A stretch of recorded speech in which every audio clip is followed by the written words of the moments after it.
First, you're actually first, Jax. Look at that. You beat Elijah. You get a cookie. Not from me though. I don't have any cookies.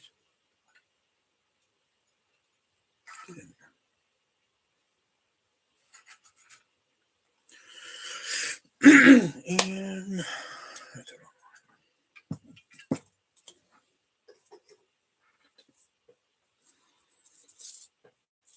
I'm surprised he wasn't here when I had the preview up and everything.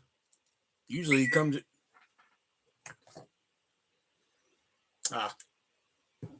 Medicine. Lots of medicine. Man, this camera shows like a fucking wide view and shit, man. I didn't realize how wide of a view it showed, man. Okay, well, I'm in the bath, so I'll be here and there. I had a lot of jokes for that, but my brain couldn't pick one. I was just like, which one do I want to pick? I don't know, like my coworker who I find attractive and thing, and I'm pretty sure she knows. But because like I say it to her sometimes. But in a fucking PG way. But the other day, the AC's out at work still. And like we're working and it's fucking hot and everything. And like all of a sudden she says, like, man, I'm sticky. I was like, nope. You ain't getting me to take that setup. Fool me once, shame on me. Fool me 6 times. I don't think so. I ain't taking that setup.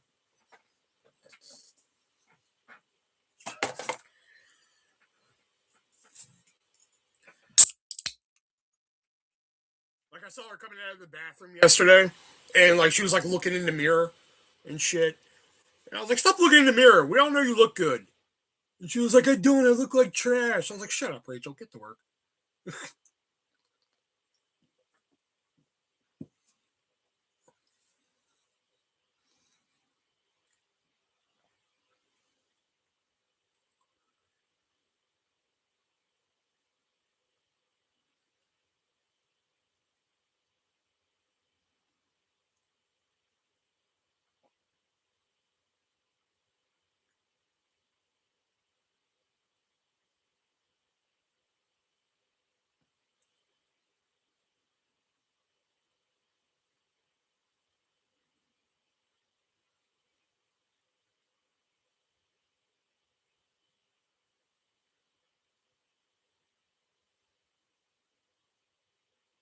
Sorry for being late. Jason passed out on his butt. Yeah, I've heard.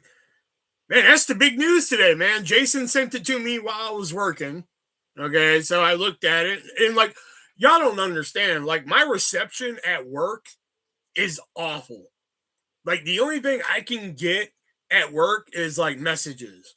Like that's the only thing I can get speedy at work is messages. If I'm like trying to watch like a video or like when Nick sends me a photo to the group chat, it takes forever for this motherfucker to upload. So I get a message from Jason, so I'm just like, Christ, because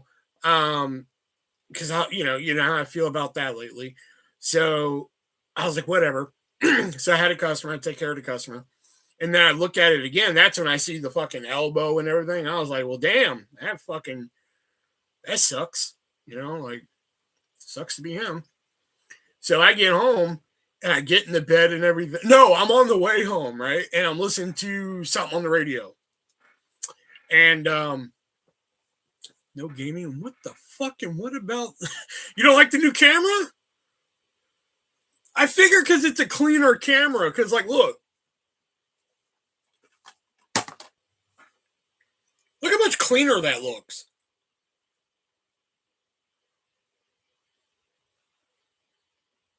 So anyway, I get in the bed and I'm riding home, and all of a sudden I hear bing on my fucking phone. I didn't think anything about it. I was like, fucking whatever. I get home and look in the bed. Jax is just like, hey, Jason wrecked his e-bike. I was like, oh, yeah, I did see that. Yeah, I was just working. And she was like, okay, cool, right on. And then you come in here. Like, hey, fuck, sorry, Jason wrecked his e-bike. And I was like, what the fuck?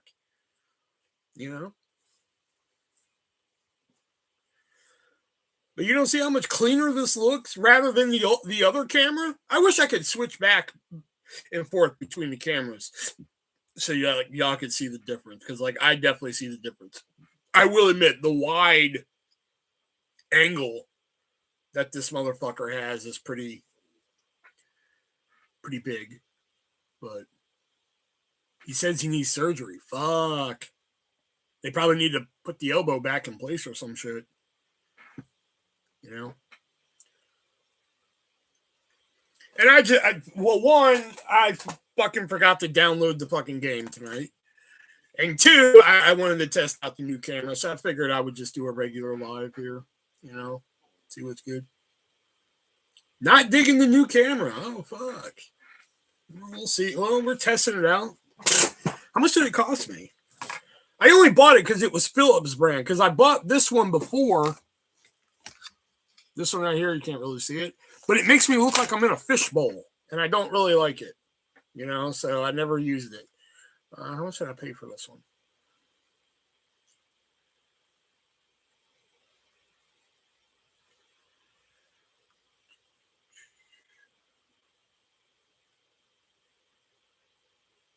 Fuck, I paid that much for it?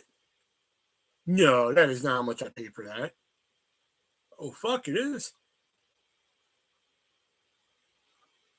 I thought I paid less for it than this.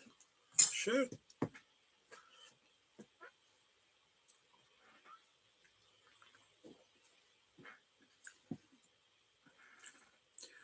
I mainly wanted it because, like, I was just looking at the footage on Sunday, and it just looked, I don't know, it just looked fucking garbage to me, man.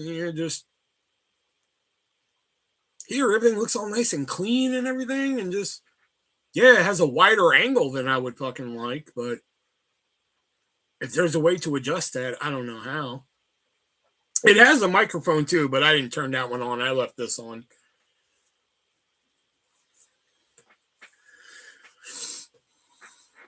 Can I still do the, oh, I don't think I can. Oh, I can barely do the head out of frame thing. Shit.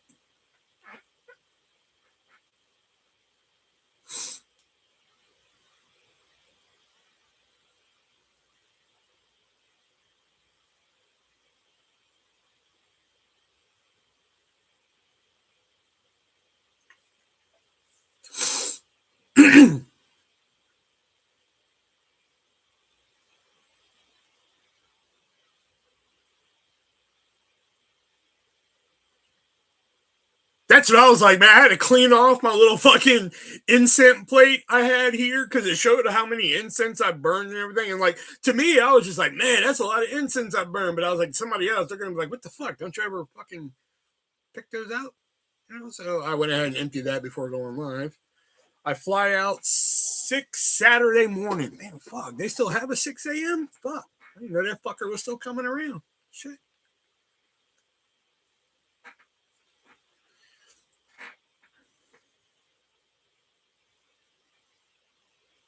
Damn, you can almost even see like my Beth Cooper little collection right here. God dang.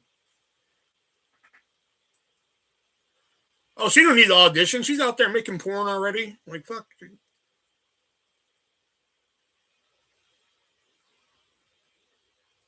We're picking up my friends at 2:30 a.m. Oh, fuck that.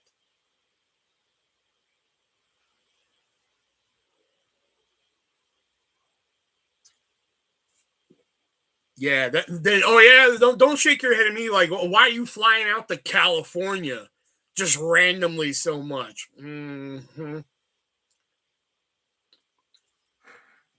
Somebody's going to the valley.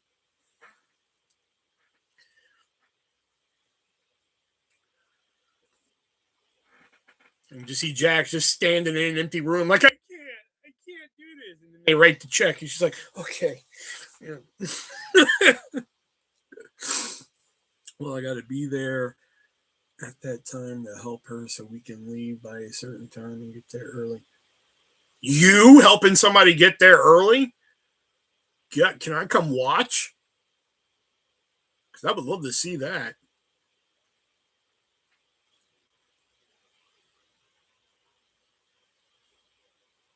The mic keeps going in and out. Let's get in frame a little bit.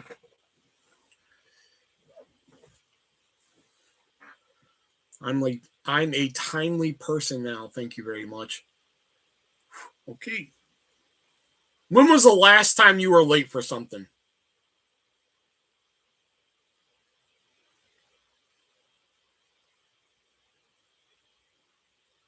Let me rephrase that. When was the last time you were late for something that didn't involve you stopping for a tea, a coffee, or didn't require, or wasn't because you were like getting dressed?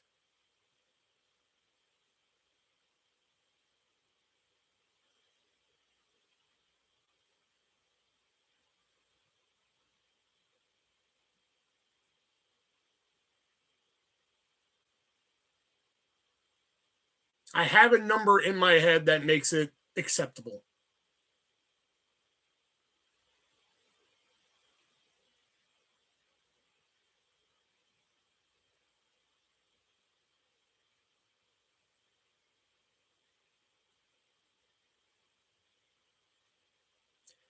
I was late to church thing Tuesday because my ride wanted to stop for gas and everyone else was going to be late. Okay, so I won't count that one because that was under somebody else's control. When was the last time you were late? When it was like up to you to be on time? When was the last time you were late? I won't count that one since it was like somebody else, since it was your ride. What game am I playing tomorrow? Uh, probably I'll probably start Blair Witch.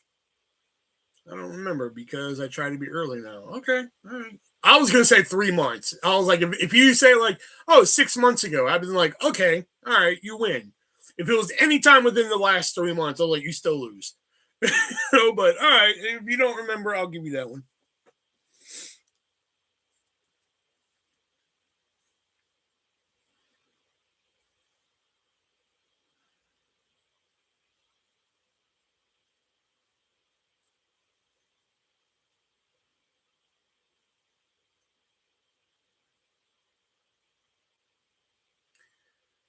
How was the hunting today?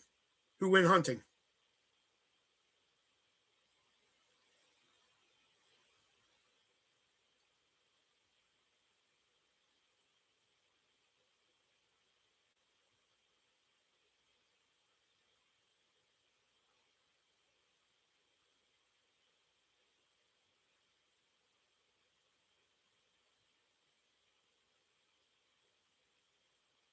Oh, what? Because I'm white, you thought it was Friday?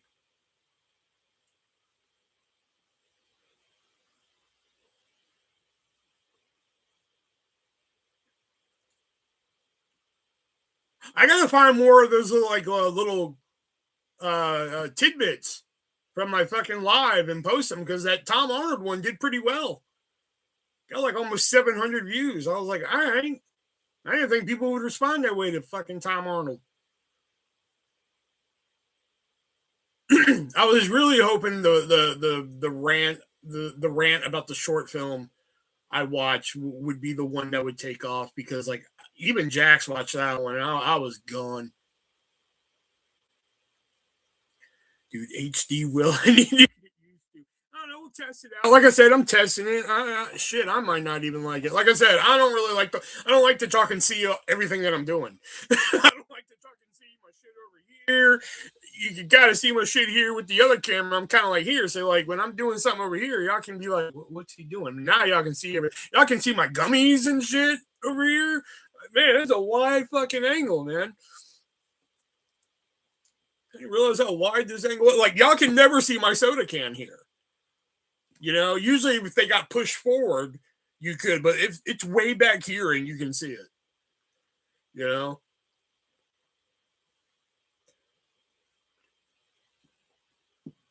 my little pen holder here. Damn, y'all are seeing shit that y'all don't usually see.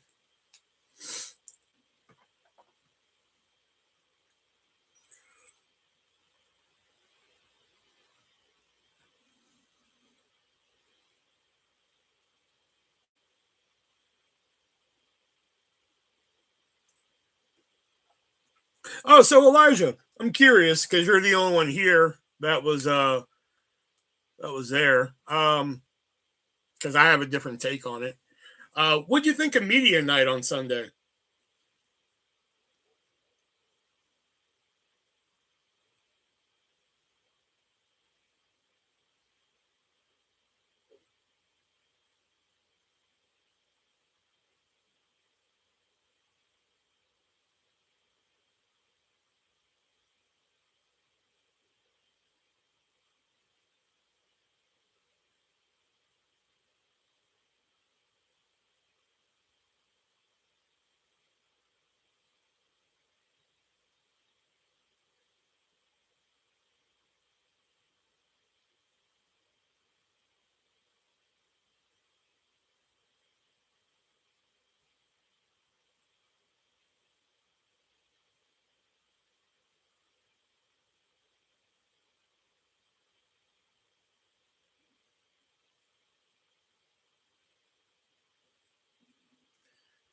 Just wish people stayed and more. That's funny that you put it that way. Yeah, because that was the first one I walked away from. Like, I don't want to do them anymore. Yeah, everyone that we've done so far, I'm like, that was great, man. I can't wait to do another one. That was the first one I walked away from where I was just like, I don't want to do them anymore.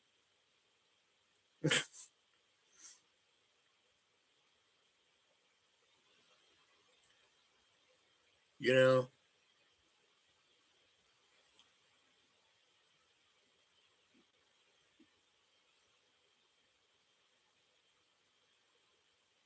like the first one was just like a whim. I was just like, fuck it, let's try it out. Let's just see what happens. It was something different. You know, I didn't feel like doing a board game via the fucking PlayStation. I didn't. I was like, fucking, I had a fucking grand ass time doing it. I was like, that was fucking fun and shit. You know, and I'll just pull different shit. I have boxes of shit around the house and everything. But Sunday was the first one that like fucking I walked away from, and I was just like, fuck. You know, like to a degree, I had fun. You know, but like, how was it? Fucking Jason left the second we started talking about movies. I'm like, this motherfucker. I'm not gonna be too rough on him because he had that accident, but still, the second we started talking about movies, he was like, "Bye." Again, I don't know what the hell Death Punch disappeared. He fucking disappeared into the fucking mystic. You know, I was just like, and don't get me wrong, I'm glad David was able to show up. David don't get to come to a lot of shit, you know, and he showed up to that. But again, it was just remove Death Punch, add in another person. That's all it was, you know. And I was just like, fuck, man. Like, I was like, fuck, David's gonna come tomorrow. That's gonna have three voices here. And then Jason came early. So I was like, fuck, man, we're gonna have four people while I'm fucking doing this shit. Like, I know that's nothing to scoff at, but I was just like, fuck, okay. Yeah, all right. And then it just became the David and fucking Elijah show, which, you know. And then I'm sitting here waiting for responses on certain shit. Like, all right, anybody? You know, I'm trying to come up with like witty shit. Because y'all gotta understand, some of the shit that I pick out, I have pre-programmed bits in my head. You know, like I'm gonna talk. Like I picked out the hot chick specifically so I could talk about Rob Schneider. That's the only reason I picked the fucking movie out. Just like that. I just did it early with fucking pronounce. I now pronounce you Chuck and Larry. You know, everything else just kind of fucking came later. Like Tom Arnold, that was kind of like the same thing. I was like, I kind of want to talk about why we hate Tom Arnold too.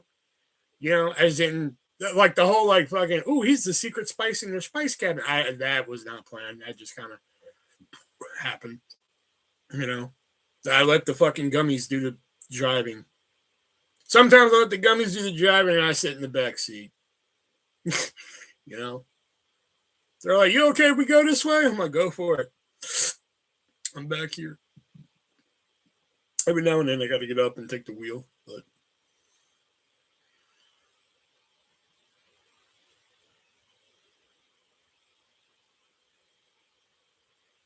so I've been working on a couple top 20s. I figured maybe we can pull one of those out. And oh yeah, there was a tier list that I saw a guy on fucking like Instagram or something. I don't know. I have to look it up later. I'm not gonna look it up right now. But I saw a tier list that somebody was working on. I figured that might be kind of cool, you know.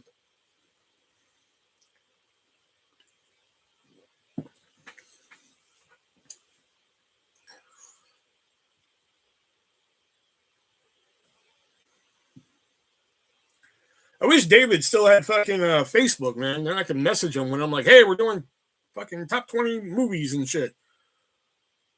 What's up, Elbow?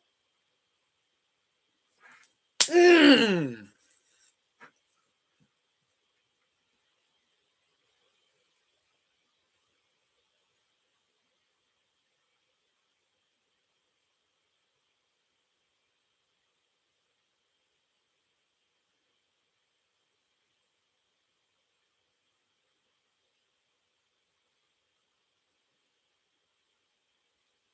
He's like, all right, I'm gonna head out.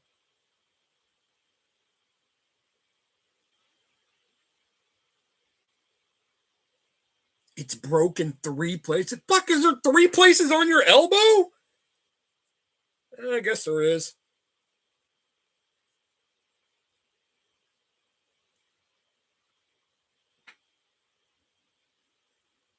Yeah, I guess there's 3 places. I guess that works.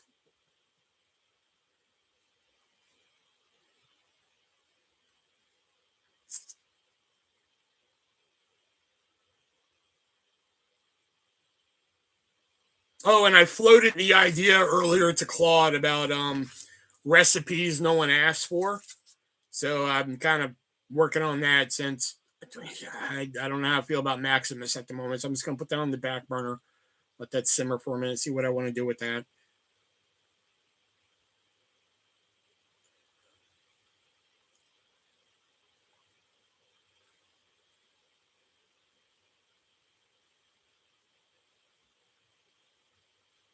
I've ridden a regular bike twice since 2009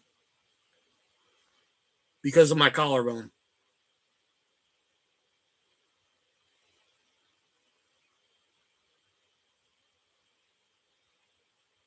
I'm like, fuck it. If I have to go somewhere, I'll walk. I don't give a shit. Fuck bikes. Over them.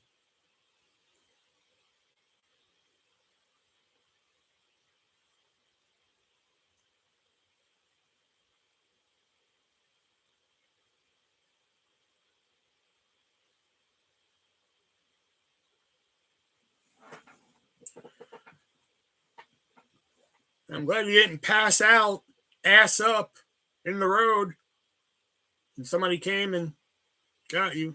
I got a mongoose at my sister's. Oh, a bike. I'm like, why do you have a mongoose? Like, okay, it took me a second.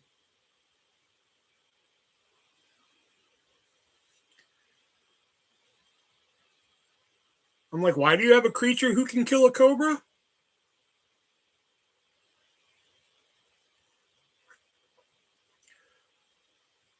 I used to love riding bikes too, man. I used to love it. Believe it or not, it was actually something I actually enjoyed. Was actually riding a bike, And then once I broke my collarbone, that was pretty much that. Like I said, I've ridden a regular bike twice since then, and I think both times was here.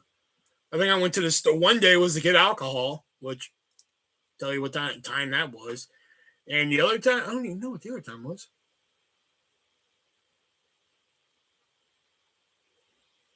I don't even know. I know it was twice though, because I know I took that bike out of the garage twice. And it's not even my bike. I think it was like my mom's bike or my sister's or something. I just used it.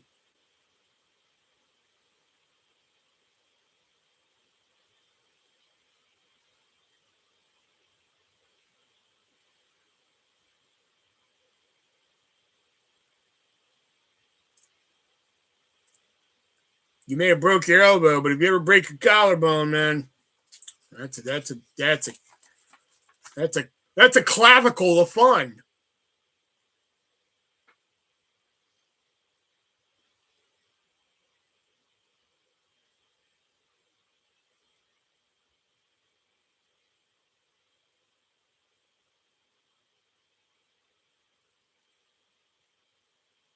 Man, fuck y'all. That was funny. I don't care. A clavicle of fun. Fuck y'all.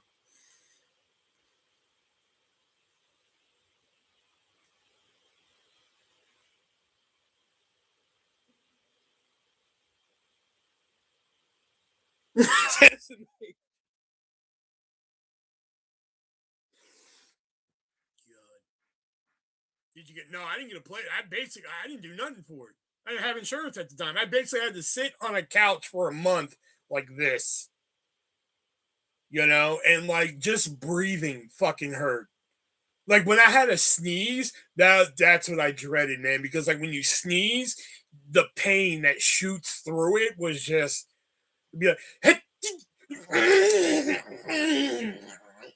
I like it would just make me sink into the couch and shit, man. It was just fucking, oh my god, it was awful. And I may have told this story before, but I don't know if you two have heard it. Like I said, Jax knows it, but I was still working at fucking Blockbuster at the time, right? I had one arm in a sling, so like I was still working, man. I had to fucking like check in movies one armed, and I'm like, I still had to fucking work and shit. The thing is, my mom didn't want me walking to work. She didn't want me walking to work with like my arm in a sling and shit. So she would take me to work and shit. But one day she couldn't take me. So I called Jax and I was like, hey, Jax, my mom doesn't want me walking to work because of the collarbone and everything. Do you think you could take me to work on this day at this time? She's like, sure, no problem. I was like, cool, awesome. I'm laying on the fucking couch, and shit. It's time to get up, get ready for work, So I get the fucking shirt on, get the Blockbuster shirt on. I'm like right on and shit, I go to fucking get like I had to wear khakis at Blockbuster, and I was wearing khaki shorts and shit. Got the belt and shit, So I go to fucking, put the pants on and shit, and my collarbone is so fucking hurt. I don't have enough strength to like imagine this is the fucking pants. I don't have enough strength to get the button into the fucking hole. Like I don't have enough strength to just because it hurts so bad. So I was like, that's okay, we got it.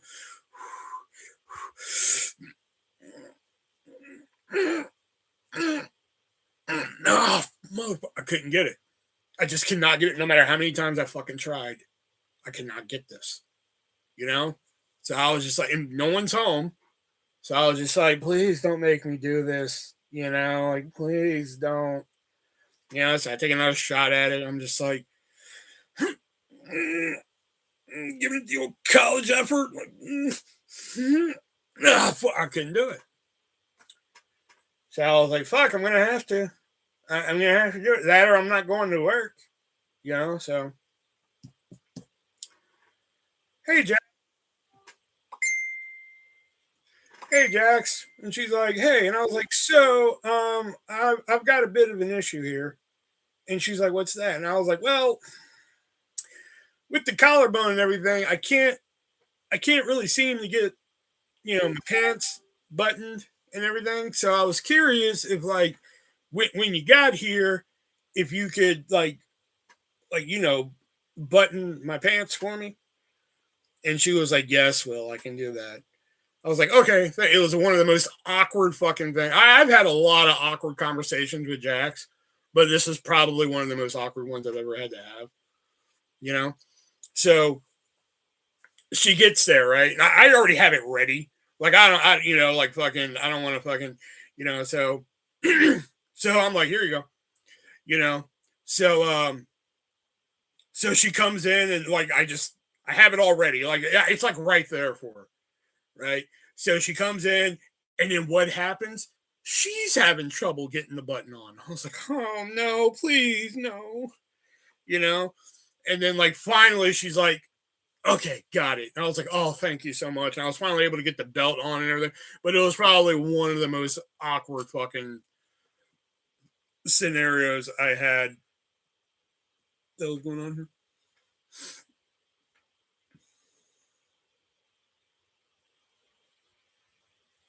Oh man. But like, yeah, that was oof. LOL, yeah. Thumbs up. Like I said, I've had awkward conversations with Jax before and weird conversations and weird interactions with her, but that one right there, probably at least top 3.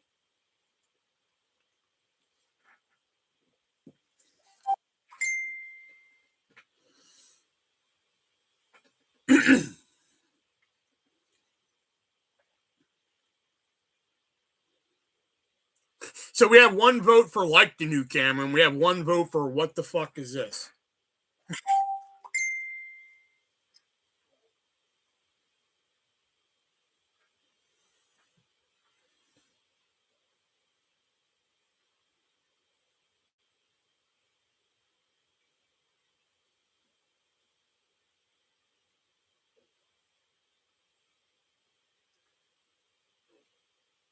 I have tons of funny short videos. Hopefully more people show up.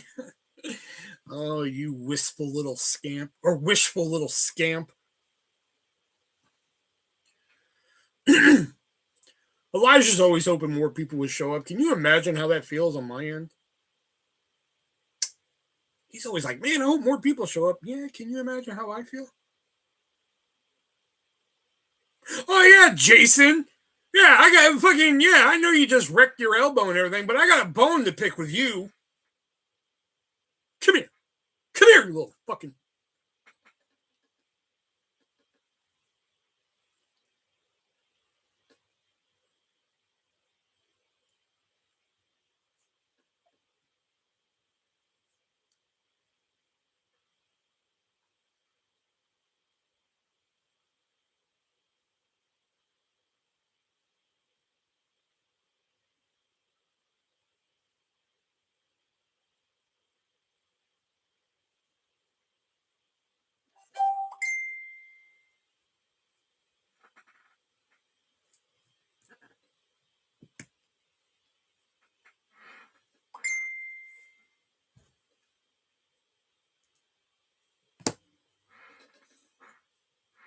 He already left.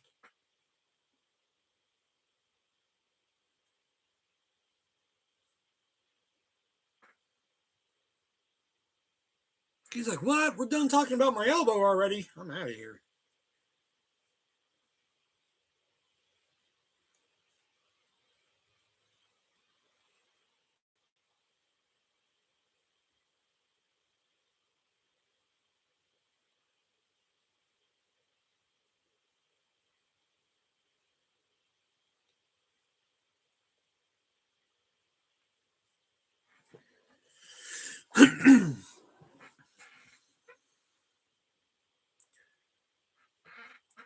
He's probably laying down. Yeah.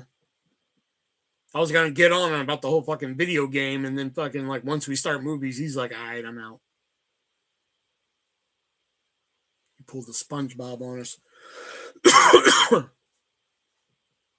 like when we were having that video game discussion, man, he was fucking. The second I said, let's get to some movies, he was like, all right, I'm gonna head out.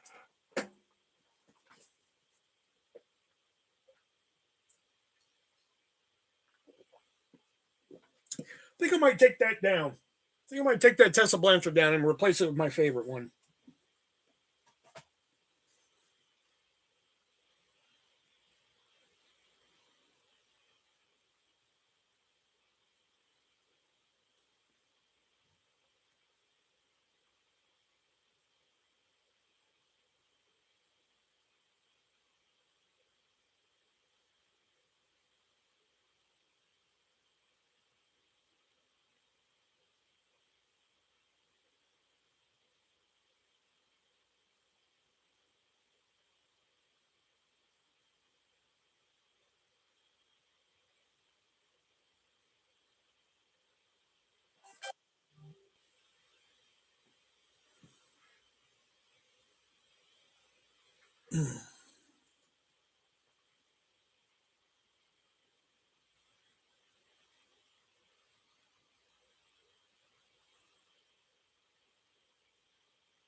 Well,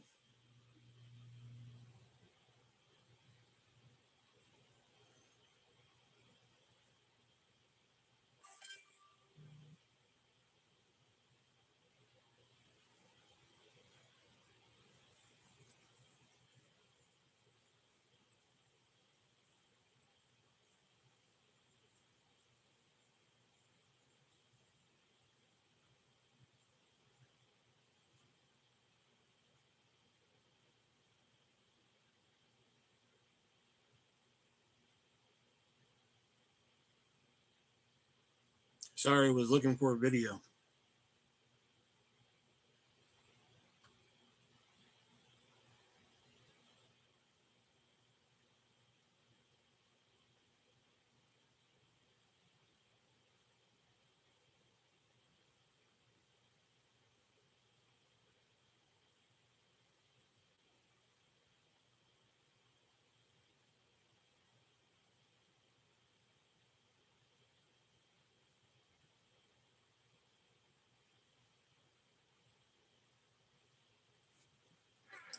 All right, hold on.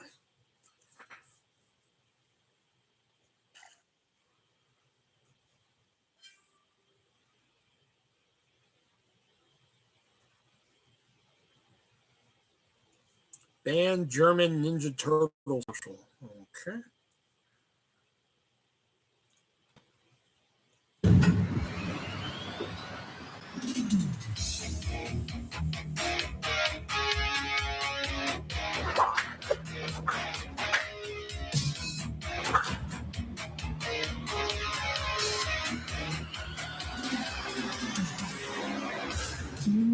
Sauerländer Gurken, knackig im Biss.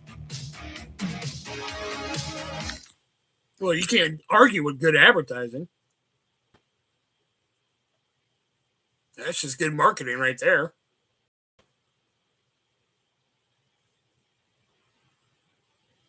God, I missed the Teenage Mutant Ninja Turtle pies, man.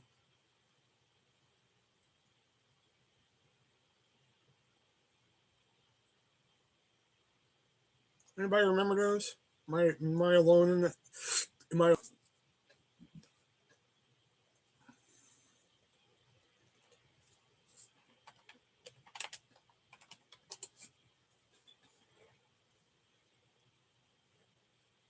Heroes in a half shell are making a surprise.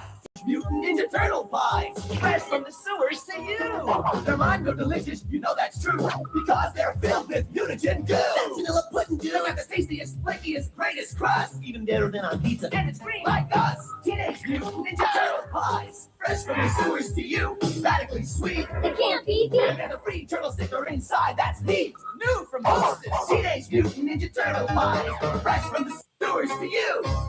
God, why can't we bring those back? I'm usually not a vanilla pudding guy, but those are fucking delicious.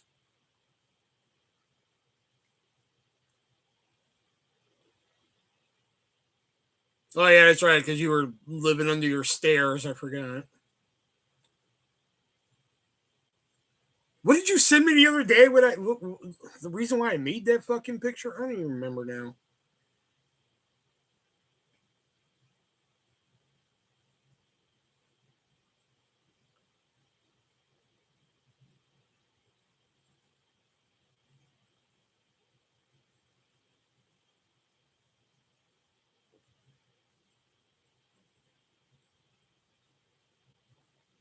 Oh, Legally Blonde. You said you never watched Legally Blonde. That's what it was. Oh, hold on a sec. My mom's calling. Hold on.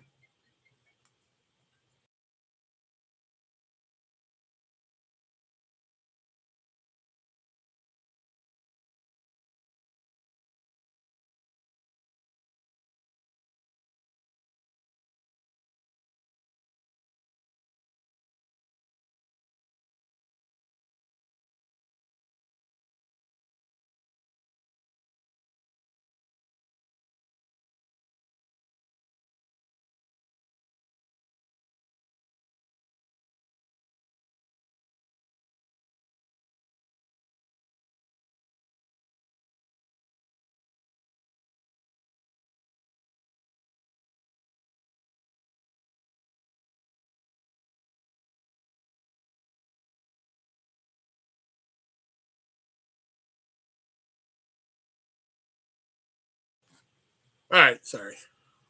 Let's open that up. It only takes a second.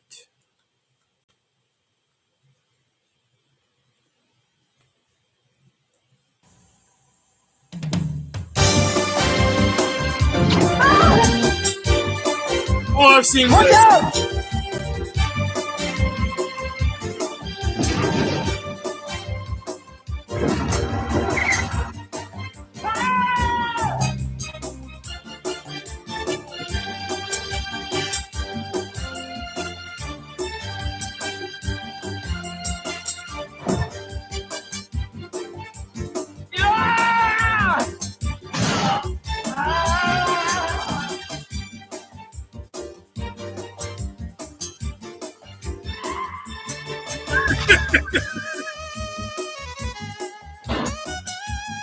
you guys, I'm in here! Hey! Help!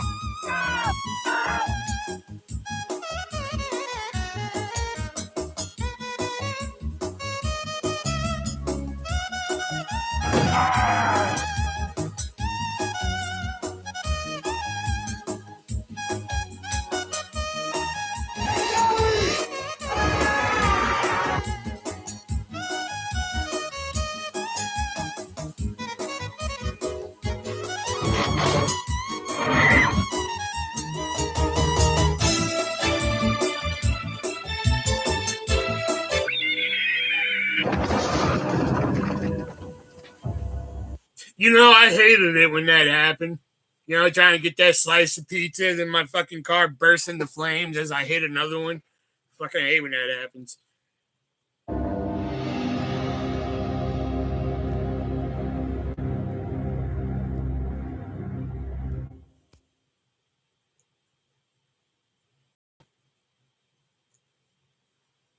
That was kind of like the you see the people fucking overreacting in the fucking infomercials.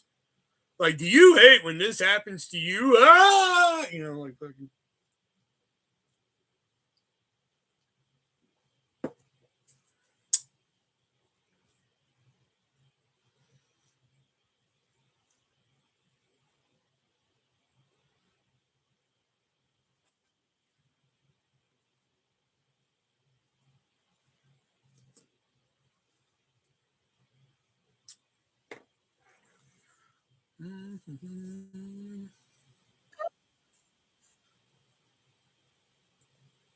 Ah, shit.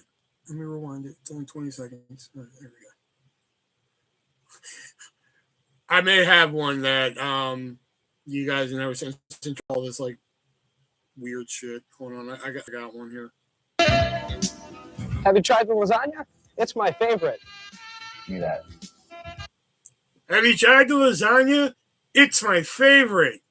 Said with no emotion ever. Did you catch a game last night? Said with no emotion ever. Is it still hot out there? Do you like hot fudge sundaes? What the fuck? Who's this line of questioning? All right. Okay, I guess that was it. Yeah, weird ass line of questioning. Here, I got one for you. You may have seen this one, Elijah, but hold on.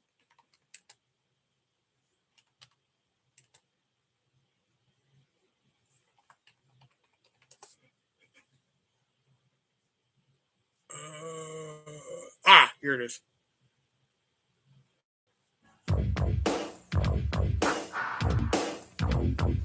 Drinks. Cold. Are you ready? Here we go. Soft drinks, lemonade, water, cold tea. It's up to you. It's up to me. Cold drinks come in 4 cups. Gotta know the size before you fill it up. Biggie, medium, small, kids meal. Keep it straight. It's a good deal. Use the scoop to fill with ice. Never use the cup. Take my advice. For soft drinks, fill the ice halfway. No matter the size, that's what I say. Tilt the cup and push against the lever. Keeps the foam down now, isn't that clever? If there's still foam, let it settle down. Don't pour it off, or your boss will frown. When you reach a 1/4 inch from the top, that's where you wanna stop. If the customers say they wanna stay, put the drink on the left-hand side of the tray. If the order's to go, put the lid on tight. Make sure it pops to do it right. Then hand that drink to the coordinator and tell the guest you'll see him later. Don't forget to smile when you serve cold drinks. Always say thank you to the guest. You're the one that can make the difference. For lemonade, things stay the same, half full with ice. I said it again, fill the juice to a 1/4 inch from the top, just like you did the pop. Water is a courtesy to our guests. Use a small cup, you know the rest. Now it's time. This was an actual Wendy's training video they used to use. I kid you not. To serve cold tea, but the ice is different. Listen carefully. Instead of half full, fill it all the way up to the top of the cup add the tea, and if they ask for lemon, put it here, now that's a given. Cold drinks, that's all there is to it. Go ahead and try, I know you can do it. I wonder if they have the fucking... Hold on, I'm curious since I have all these.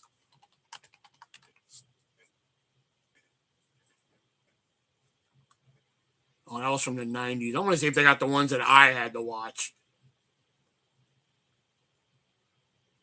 No, they just have the 1990s ones. Damn.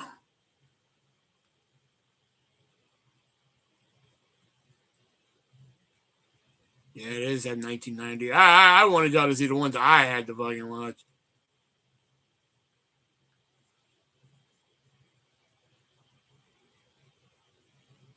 Damn, they didn't have them. Fuck.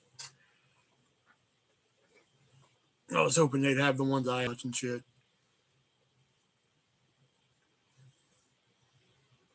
The ones I had to watch would literally quiz you at the end, and I shit you not when it says this. It would say, like, you know, it'd be about, like, okay, like, racism in the workplace. And, like, the question at the end, you know, they give you, like, a little quiz on the section you watched and everything. And, like, no shit, one of the questions would be, like, Carlos is of Mexican descent. Is it okay to call him a spick in the workplace? And it's like, what the fuck kind of... Excuse me?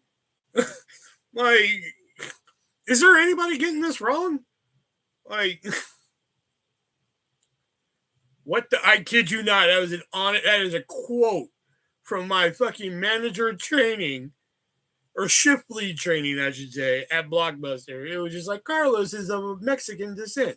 Is it okay to call him a spick in the workplace? I was like, is outside the workplace an option? Like, what? Like, it was just... Oh, God, it was so fucking weird.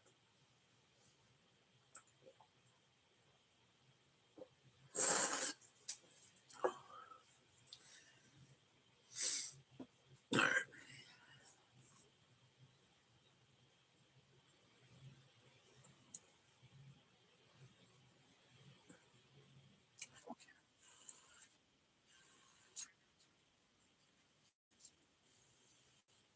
My dad used to go in the bathroom to have his bowel movement. Sometimes I'd hear a little,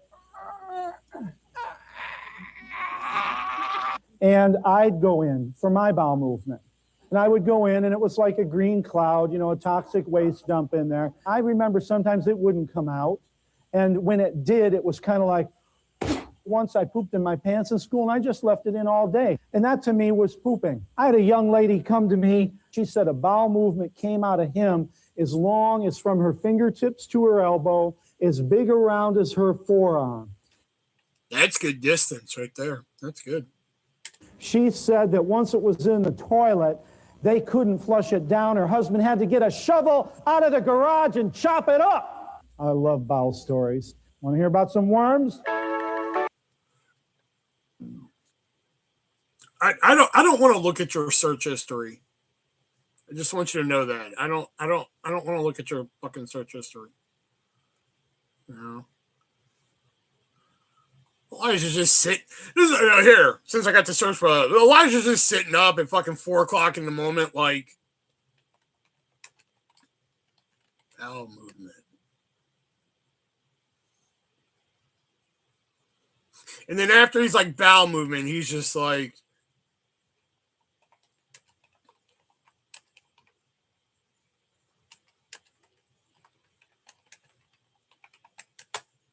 yeah.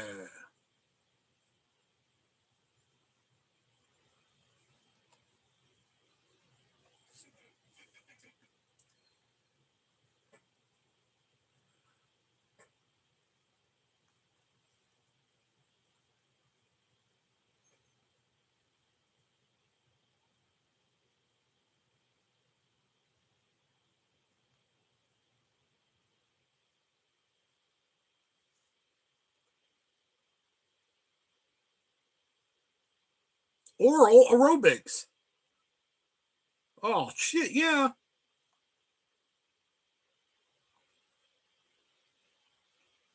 Here, Jax, you're about to go out to Los Angeles. Here, you might need to watch this one. Here we go.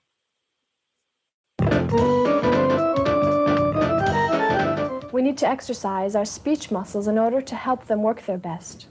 Since this is the era of exercise tapes, let's get ready for some aerobic fun with our lips and tongue. 5, 6, 7, 8.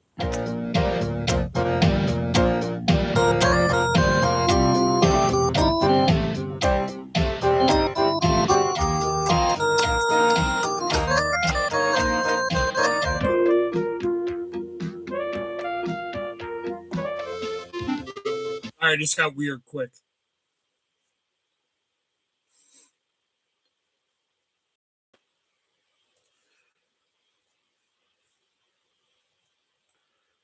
I don't think I need this, but thank you. Well, Jax, there's only one way to test it out.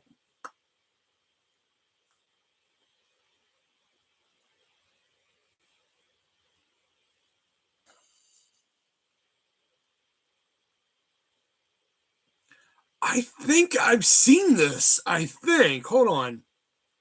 I'm not for sure. Hold on. Hi, my name is Carla Shaw. You can stop at 5 or 6 stores or just one. I don't need friends. They disappoint me. Hi. Whoa, wait. Time the fuck out. Wait, what the fuck was that? You can stop at 5 or 6 stores or just one. Like, what was the fucking... What? I feel like there was more to that I needed to know.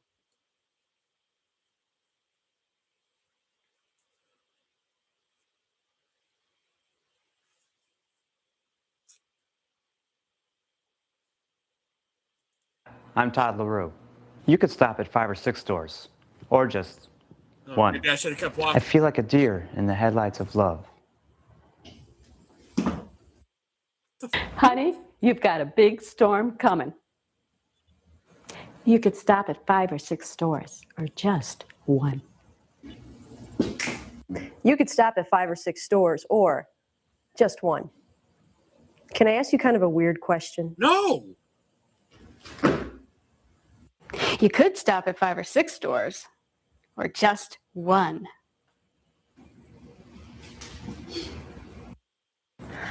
I am the queen of the universe. The waves part, and they engulf me, and the water is warm. Or just one. I can see the Statue of Liberty from here.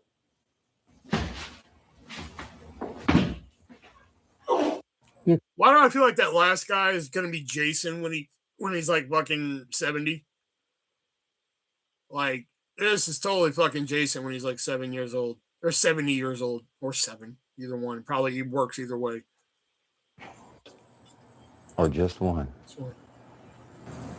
I can see the Statue of Liberty from here. That sounds like something he would just randomly come in here and say.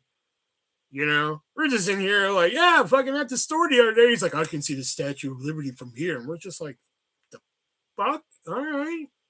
I guess. And then he just breaks out one of these. And then we're just like, the fuck? Okay, Jason. You could stop at 5 or 6 stores, or just one. I can't stand it when she touches me. What? People say that time heals all wounds. Okay, what the fuck was that?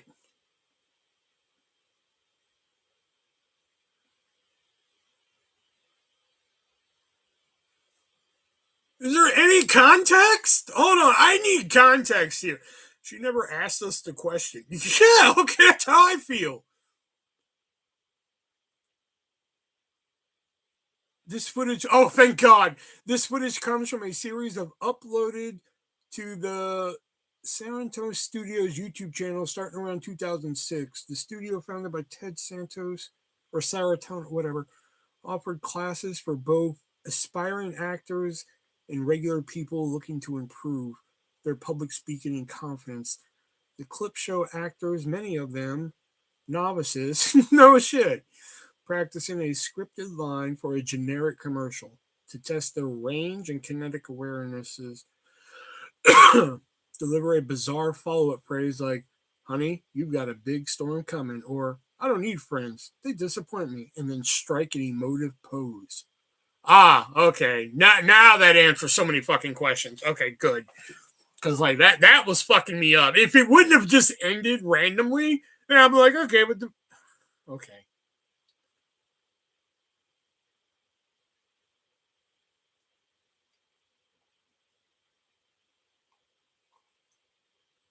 I can see the Statue of Liberty from here.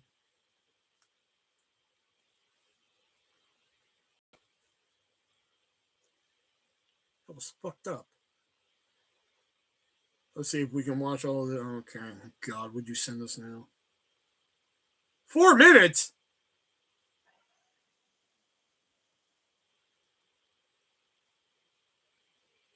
Oh, this is Mad TV. I don't know about this. All right.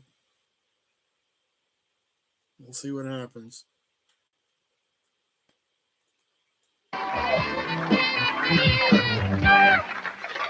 And we're back. My next guest is one of the hottest acts in rap music today. His latest CD, Better Kill Me First, is in stores now. Help me welcome out Mr. DEFCON 1.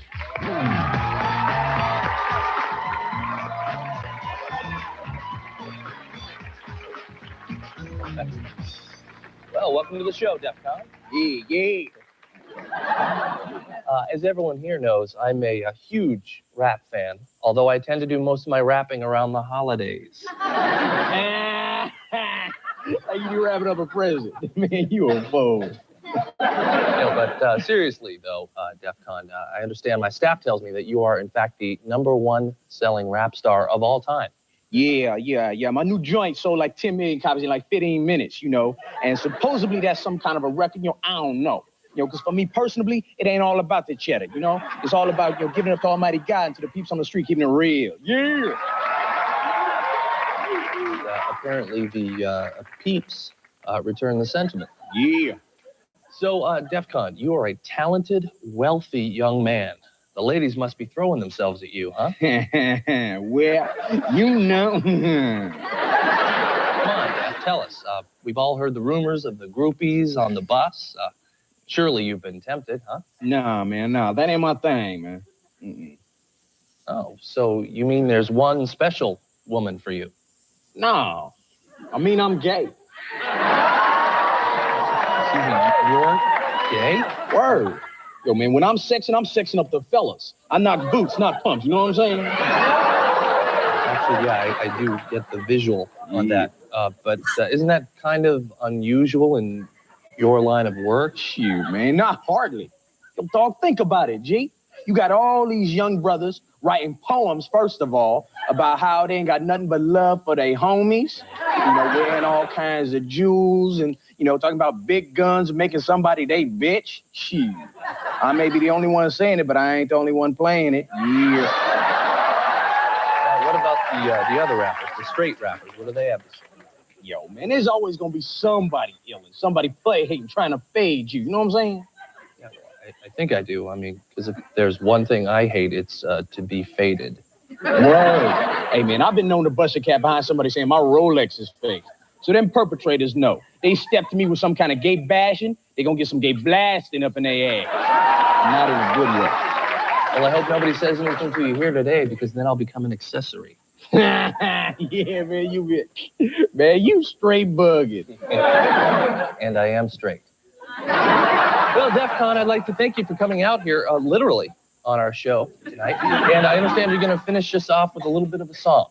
Yeah, this right here is something the record company wouldn't let me put on the first album, but tonight we gonna tear it up. All right, ladies and gentlemen, give it up for Mr. DEFCON 1.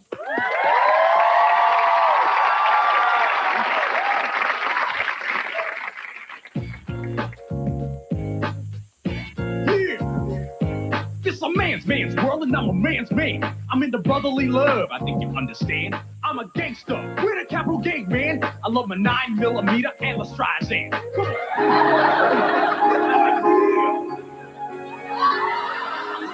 Big guns and hard buns. I'm like Capone and Liberace all rolled up into one. I got fat green and a man's D's. It's all about the Benjamins, the Tonys, and Steves. I'm out and I got clout and the love that then I speak this name is straight up shouting. I'm here, I'm queer, all the pretty boys say, oh yeah.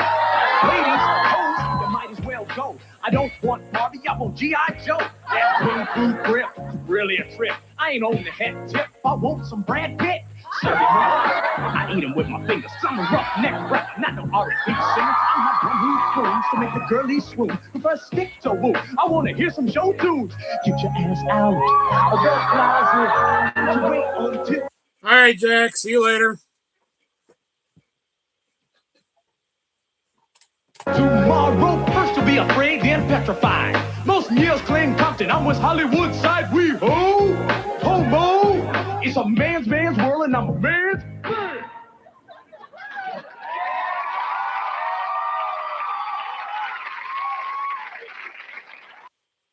Okay, that was certainly different.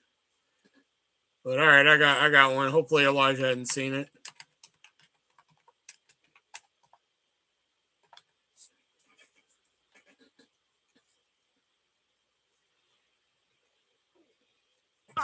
They say you took something that belonged to them. And man, they go white ass.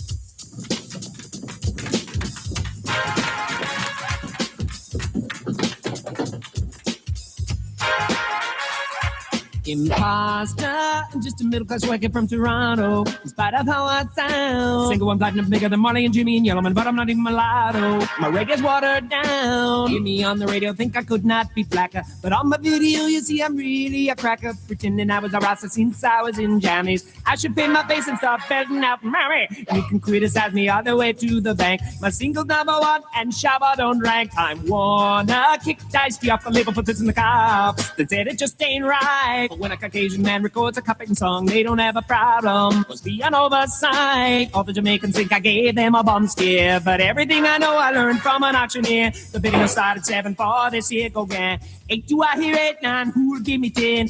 I got 10 going once, going twice sold. I can spout gibberish and it'll go gold. I am what I am, and that's all that I am. A skitty button, bit up the bow. Yeah, oh, yeah, oh, bizade, bizade, bizade, bizade, bizade, oh. I'm rapping your songs with the best of my ability. You need a black man to increase your credibility. When put on the spot, I side with the rosters, cause Sean ain't down with no imposter. In living color.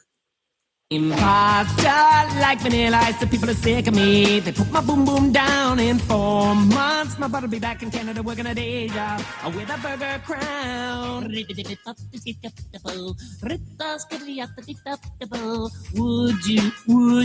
Would you like fries with that? A hot apple pie with that? Just drive around, ma. Blue clap. Cool running.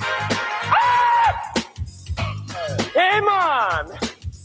You wouldn't hit a man with glasses, would you, man? I'm warning you, man. I shot the sheriff. Exodus. Oh, now. Okay, wait. I got another one. Hold on. I think you may have seen this one before. I think I played it before. Hold on. Sorry. Canada. Ah, here it is. Could I have a double, please? 1 coffee, black. Oh, I said double. That's black. Sorry.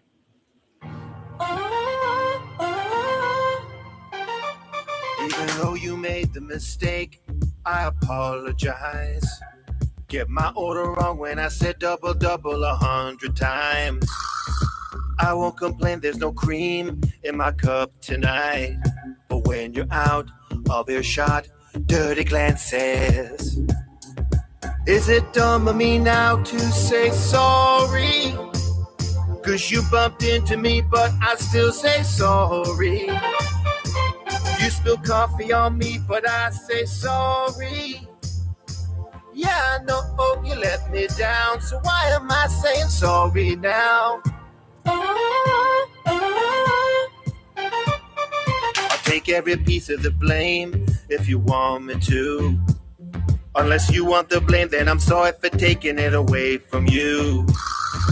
I'll go sorry, no, you go, I'll hold the door for you. Can we both hold the door for each other? Now. I give you my seat and I say sorry. Bump into me on the street and I say sorry. Bet you playing sorry and I say sorry.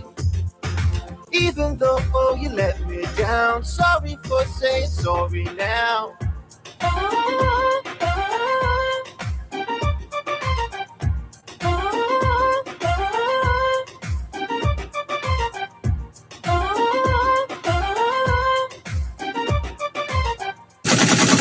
All right.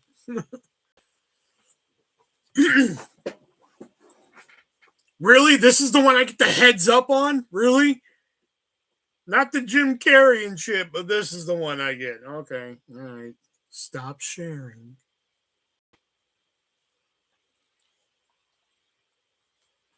I played something from Mad TV, nothing. I played something from In Living Color, nothing. I played something from Canada, and all of a sudden it's like, heads up. We've detected something that's not yours. You know?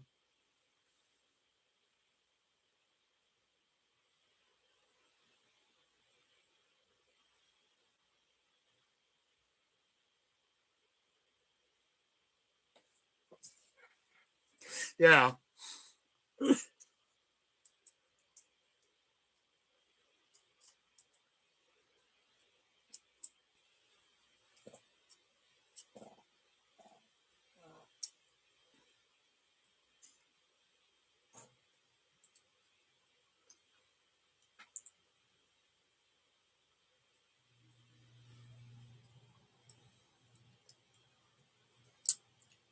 Whoa, this camera angle is nuts. I know, it's my new camera.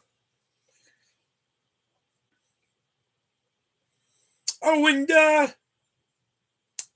just where the fuck were you Sunday?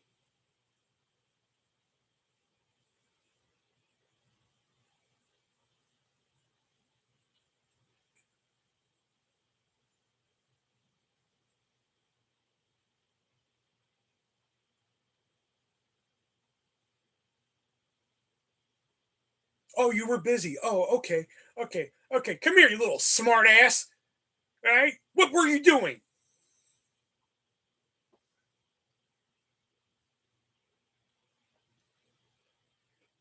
Because of your poor decision, you have killed Media Night.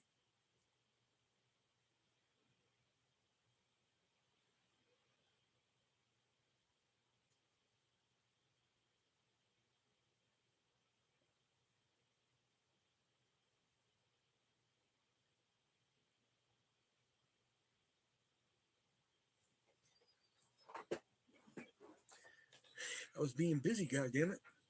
Okay. All right. He wants to be a little smart ass. All right.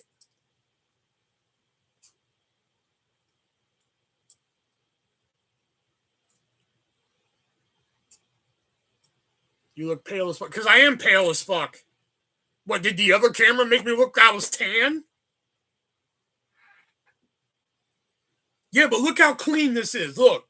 Instead of having to get the fucking board game and elevate it, look how clean this looks.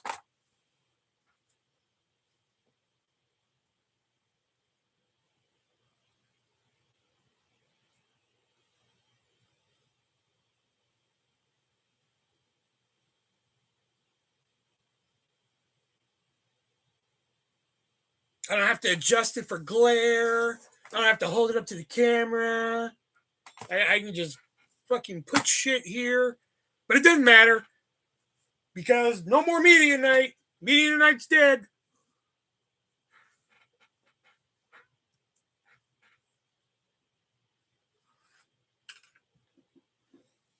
It's over. It's game over, man. Game over.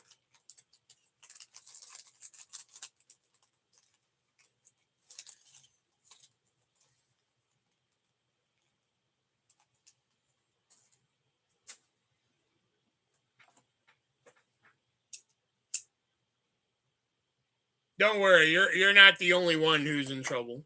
Don't worry. Jason fucking had a hand in that too.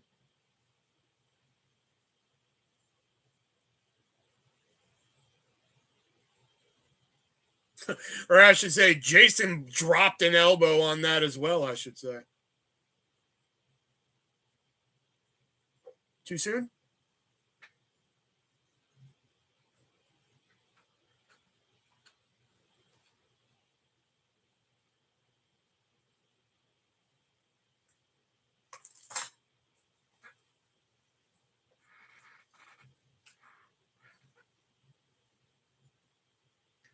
Yeah, we were talking about video games. You know, we were talking about some video, you know, letting the gummies kick in and everything like that. We were talking about video games, and fucking Jason just typing away, man. The second I said, all right, guys, let's do some fucking movies and shit, man. Fucking, all right, let's go and everything. We got to do like the first like 7 movies. And Elijah was just like, hey, Jason, what do you think of the movie so far? Fucking crickets. And I was just like, this motherfucker left. You know, we were talking about video games. This motherfucker talking a mile a minute. You know, second we start talking about movie fans to movie fan, all of a sudden he wants to disappear. And I was like, that's all right. Maybe Death Punch will show up at 7. Okay, maybe he'll show up at 8.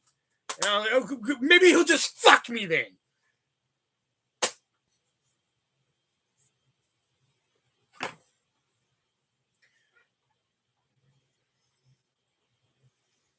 Too soon? I don't think so.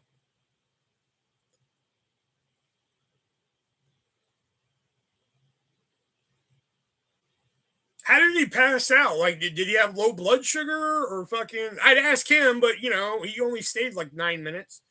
Did he have low blood sugar? Did a pigeon come down and hit him in the head? Like what? Yeah, that's what I'm trying to figure out now.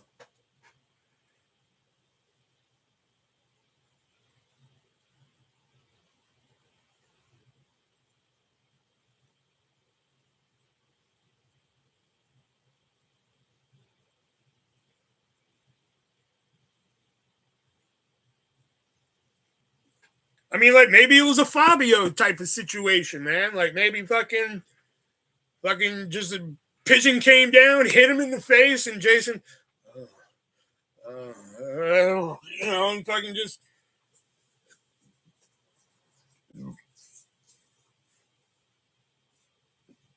He ate McDonald's. Then right after he passed out. So right after he passed out, he ate McDonald's? Or are you saying he ate McDonald's then passed out? I can't imagine him being passed out on the ground like.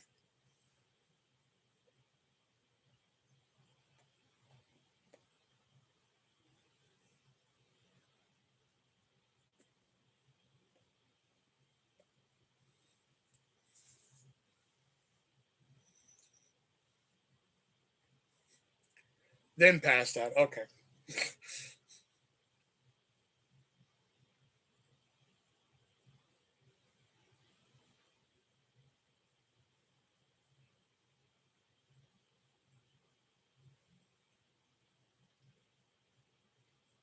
And there was another clip from Sunday I wanted to go back and fucking put as a short, but I honestly forgot what the fuck it was. I don't know if it was the Rob Schneider thing or something else, but there was something else I wanted to clip and put as a short on fucking Sunday. I just can't remember it now. Pretty soon I'm gonna have to go back and start going through all these fucking lives and shit to find like my little tangents that I go on and shit, because I threw here, let me show y'all, because like now I can actually show y'all because we're only like in the beginning talking stages of it and shit.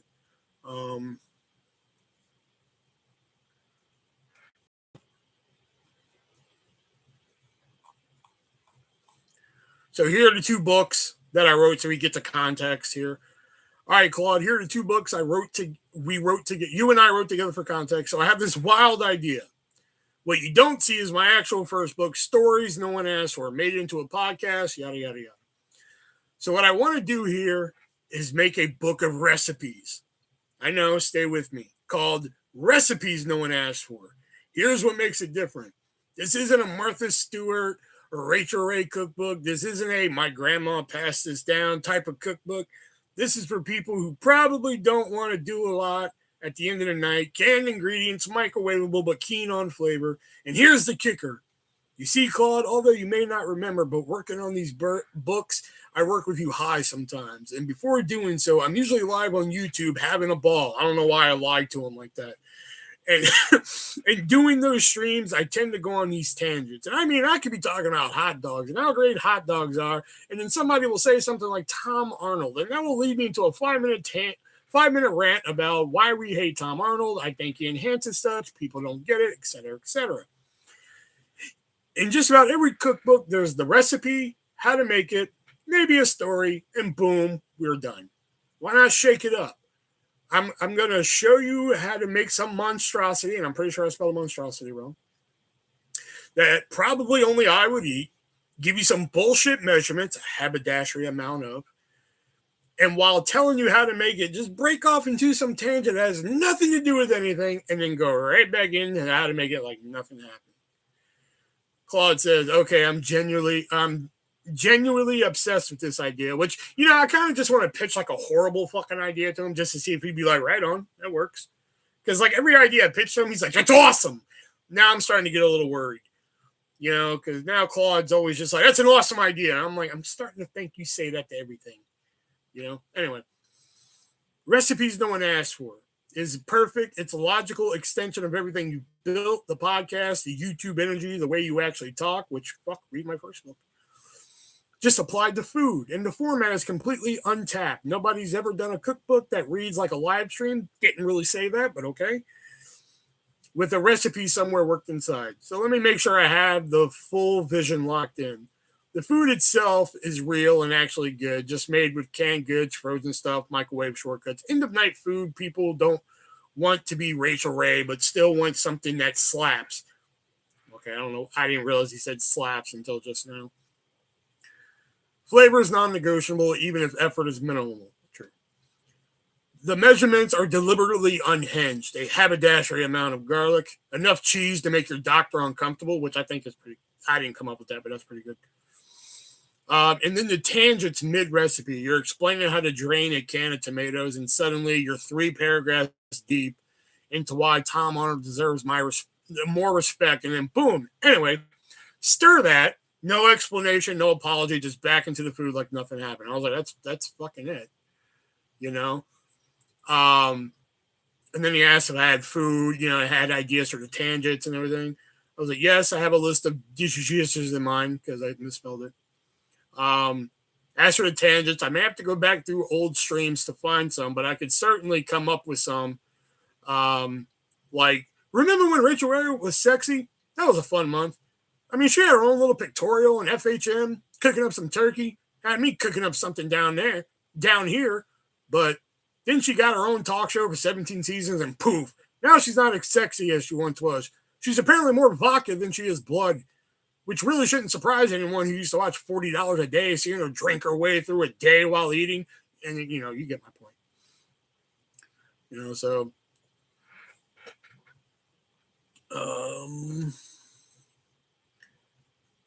I hate people, man. When he woke up, people were driving past him. Then a senior citizen stopped and used his cell phone to call his parents. I know that shouldn't be funny, but that's just fucked up. Like, oh my God, he's hurt. Give me your phone. I'm gonna call your mom. I'm not gonna use my phone to call 911 for somebody who's probably had a severe bike wreck. But I'm going to pick your phone and okay. You could turn that off, the thing where he agrees with you on everything. That would work well as an audio book. Oh, really? Fuck. To make the cookbook pop, add pictures of every finished recipe. Yeah, I mean, but really the fucking really that visually fucking attaining, because like I think, okay, so here's one of the ideas I got. All right, so a chicken taco macaroni and cheese. Okay, So what you need is, you know, there's like fucking, let me just pull up the picture of it.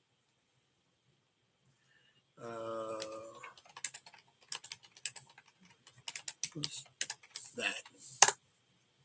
Well, what I need come up if I just type that in. Okay, yeah, that's good enough. That'll get it. Okay. So what is it? Chicken taco and mac and cheese. Google. Here it is. So you need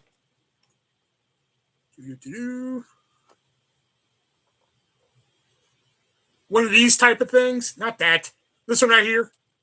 You know, you ever see those at the store? It comes in like a little black container and shit like that.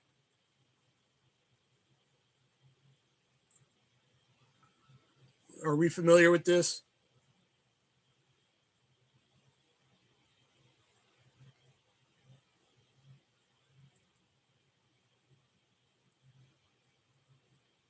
Okay, you've seen this. Okay. So here, never seen them before. What the fuck? You never seen like a thing of mac and cheese at a store in like a little black container?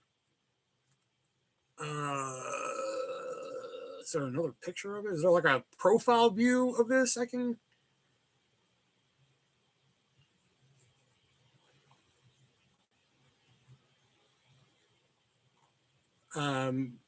Okay, maybe. Hold on.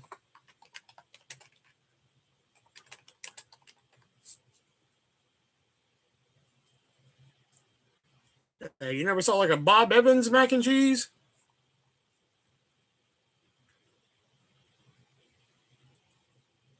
Oh, okay. He makes it from scratch. Okay, Mr. fucking Fancy Pants. All right, but anyway, you get my point. Okay, you need one of these, right? Here's what kills me though about it. Here's where like it would go off into a different kind of tangent. Where's it at? Ah, here it is. This motherfucker right here, family size. I don't know if you've ever seen one of these in fucking person. That's one. That's my fucking dinner right there. I don't know what the fuck they talking about. Family size. A family of who? How you gonna feed a family of fucking 4 on this little ass fucking thing of fucking macaroni and cheese? Like, who the fuck are we kidding with this? Have you seen how fucking fat America is? Are you fucking kidding me? Other than the fucking girl you're following behind Walmart because she's wearing fucking leggings and you're looking at her ass, everybody in America's fat. So I don't know how the fuck you're feeding 4 people off of that. So anyway, you need one of them.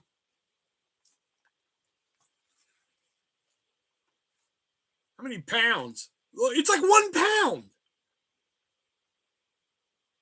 Yeah, everybody getting a spoonful for dinner. Yeah, so you need one of them. Plus, like the chicken, you can get like you can pretty much get any fucking chicken. That's nothing exactly. You know. So then you microwave that. Okay, you microwave that. Then once it's done, taco seasoning. You know, mix that in. Put some grilled chicken on top. You can pretty much get any fucking kind of chicken. Grilled chicken, you know, fucking from the produce section, whatever. Just grilled chicken, you know. And then put some more, and put that fucking, put enough cheese on top that will make your doctor fucking think about it, you know. And then boom, there you go, chicken taco mac and cheese.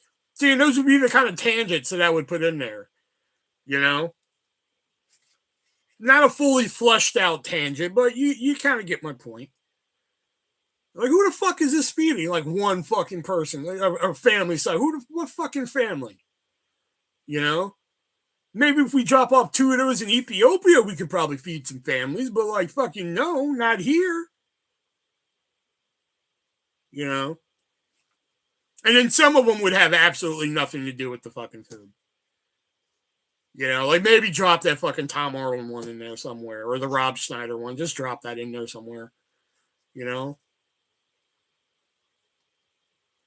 Like, okay, first you want to remove the plastic from the macaroni and cheese, you know, kind of like America removed Rob Schneider from us. You know, speaking of Rob Schneider, just go on into the whole like Rob Schneider. Like why do we hate Rob Schneider? Rob Schneider used to make some fucking good movies and everything. You know what else is good? Fucking just 3 paragraphs deep. just Rob Schneider. Somebody's like, how do I fucking make this? And they just keep reading about Rob Schneider, you know? And then finally, once you get 3 paragraphs deep, they're like, all right, anyway. So then you add the taco seasoning, you know, and then it just keeps going. You know?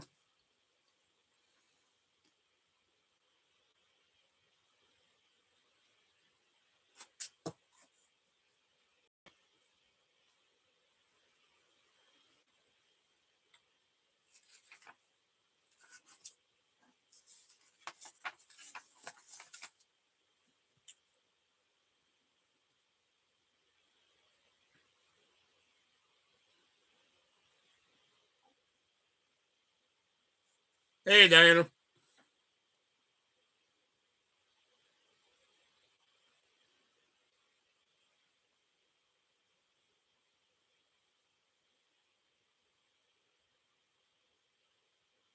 Oh, so Death Punch. What'd you think of Clue?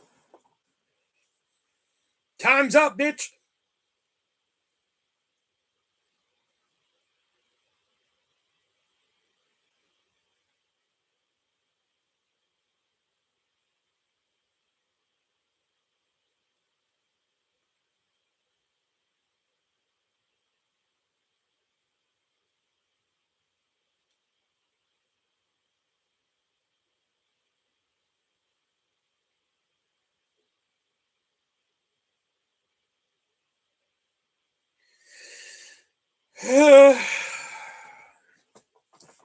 Why must you fail me so often? Where's my...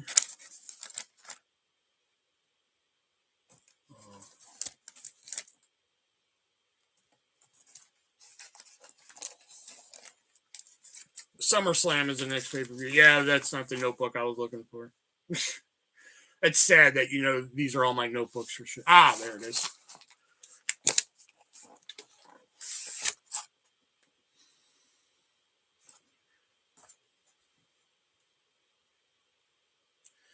It's very rainy at my house right now. Fuck, it was very rainy here this morning. What the fuck are you talking about? Like, fuck.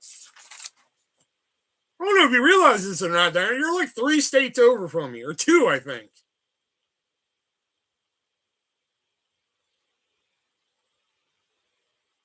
You're 3. Yeah, because Missouri, Illinois, Missouri, Ohio, right?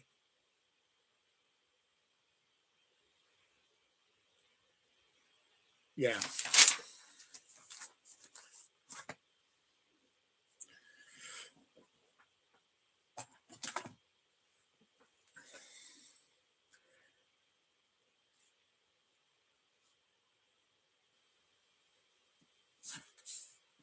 It's hotter than a devil's taint over here. Well, that's Texas for you.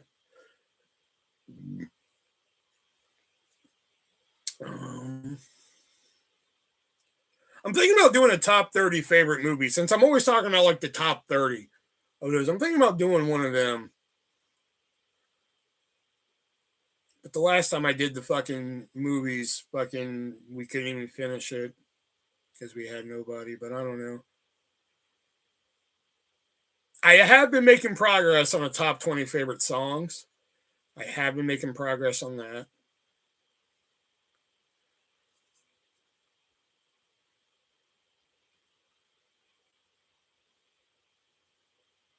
And it rained like a motherfucker here. It's 72 today, which is actually pretty good for us considering it was like in the 90s and shit the last few days.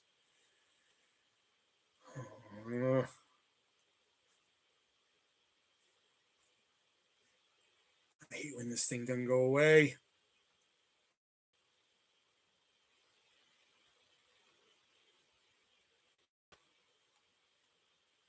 There it goes.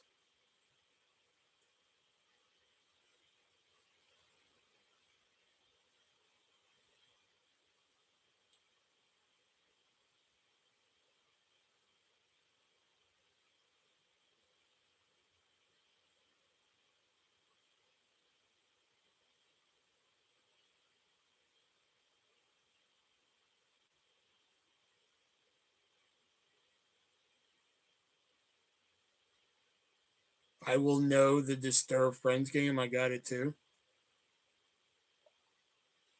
I will say that game is a little unhinged.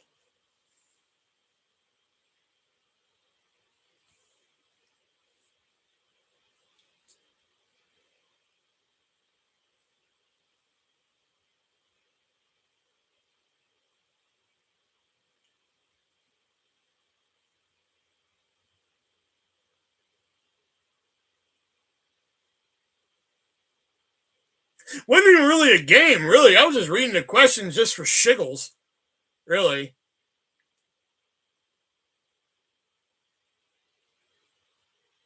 I did add some trivia games to the Amazon wish list. I think I added like a movie one and something else. I don't even remember. I think they're both movie ones, if I'm not mistaken. I don't know. I saw them on Amazon. I was like, yeah, I'll throw them in. Sometimes I'm deliberate with the Amazon wish list. Sometimes I'm just like, I'll throw it in there. We'll see what happens.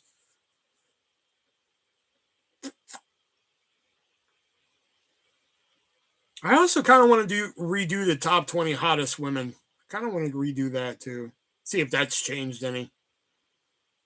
Yeah, I'm gonna write that down.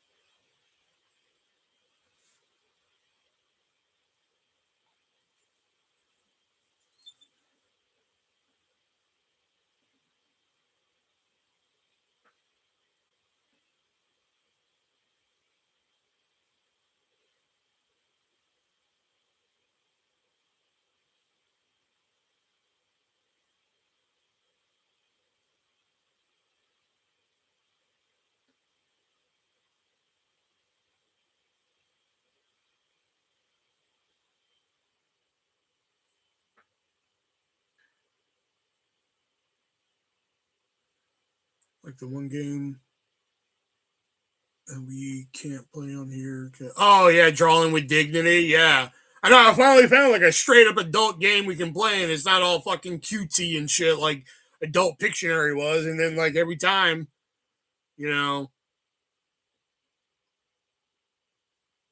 I said that. I'm like, fucking, if I didn't read it, more than likely I didn't see it. Y'all thought I was just skipping answers just for shiggles and everything. Y'all gotta understand that, like, if I don't fucking read the comment, more than likely I didn't fucking see it. I know sometimes I get into a tangent where I'm just like, motherfucker, and I miss shit. But like 9 times out of 10, if we're like playing a game and I don't read the comment out loud and say like no, or like, yeah, that's it, more than likely, fucking I didn't, it did not come through. Top 20 best and worst streams you had. Ooh.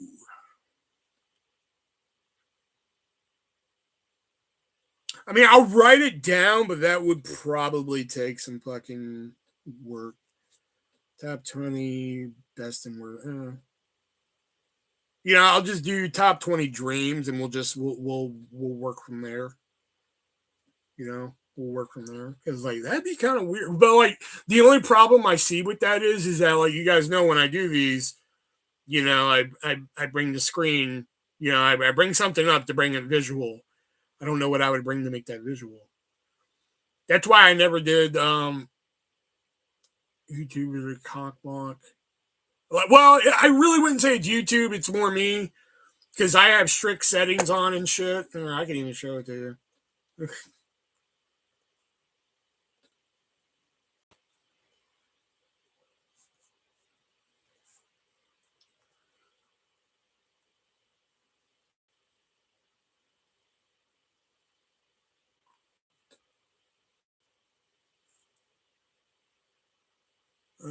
Community. Hey, it got past 700. Look at that shit. Okay, sorry. Community. Oops, excuse me. Settings. Sorry, I went to the wrong button. Permissions. Moderation. Channel guidelines. Where the hell is it? Ah, here it is. See, moderation, strict, comments on.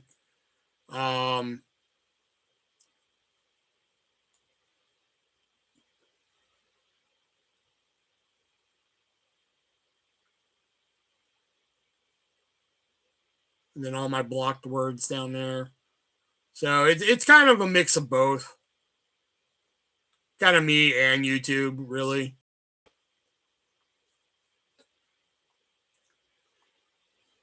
Thinking of it, yeah. Well, some of them I just want to rehash because I want to see if they've changed. Like the hottest women one, I want to see if they've changed. Because like somebody I want to add, the only one that I really want to add to the top 20 that I can think of off the top of my head is Rachel Ziegler. That's the only one I really want to add to the top 20. I don't know about anybody else. I'd have to sit down and think about it. And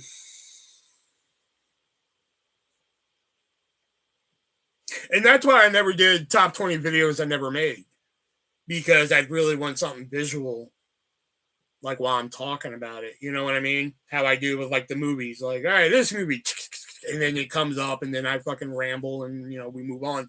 That's why, because like I had that one planned. I didn't write anything down for it, but it was like on my short list. I wanted to do top 20 videos I never made because, like, I'm telling you, the amount of videos that I had in my brain and just never made is fucking endless. Most of them are music videos, to be fair. A lot of, or I wouldn't say most of them, a lot of them are music videos.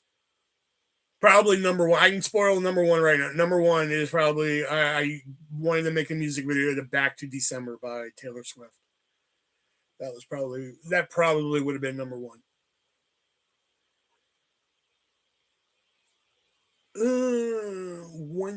Top 20 movies, one-time viewing. Ooh, shit. That would take me a while. Because, like, it's very hard for me, because there's only, like, a handful of movies that I have watched once and put them down. Usually some movies at least get a second view out of me. Because, like, I can probably, I wouldn't even need a top 20. I would probably need a top 5. Because, like, Requiem for a Dream is on there. Watched it once, thought it was interesting, thinking I would go back and watch it again sometime. Never did. Serbian film, definitely one-time view.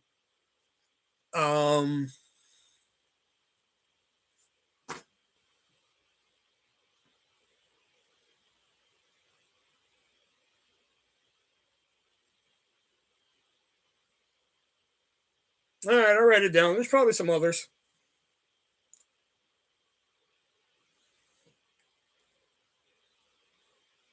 One-time view movies.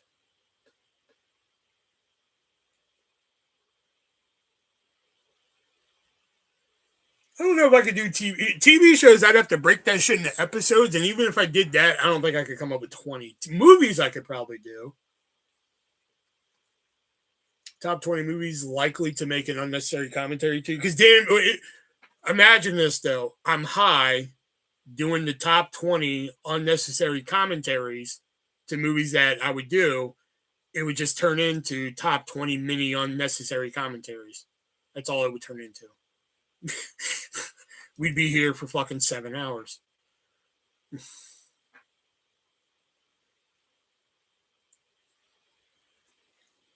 And I already have 2 that I want to do. I've been wanting to do Rat Race for fucking ever. And Ready to Rumble's been another one, even though it has a great commentary track. I don't know what else I could fucking add to it. So, like, that one may not even fucking get done. Because, like, all my information would probably come from the said commentary track on the fucking movie. Rat Race has one, but I never listened to it. So, I'm gonna write down top 20 tearjerkers, though. I'm gonna write that one down. I kind of like that one. I think we all know what number 1 is, but all right. I don't know if there's been 20 movies that made me fucking cry, though.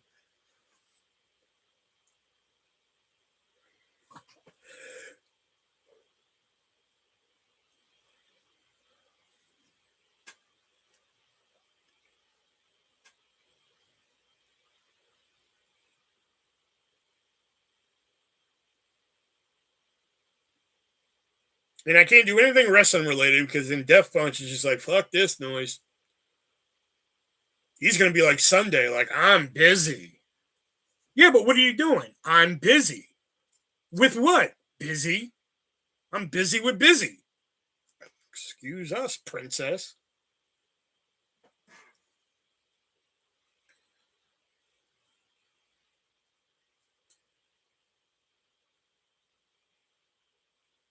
no songs have had impacts on my life. You're thinking a little too deep there.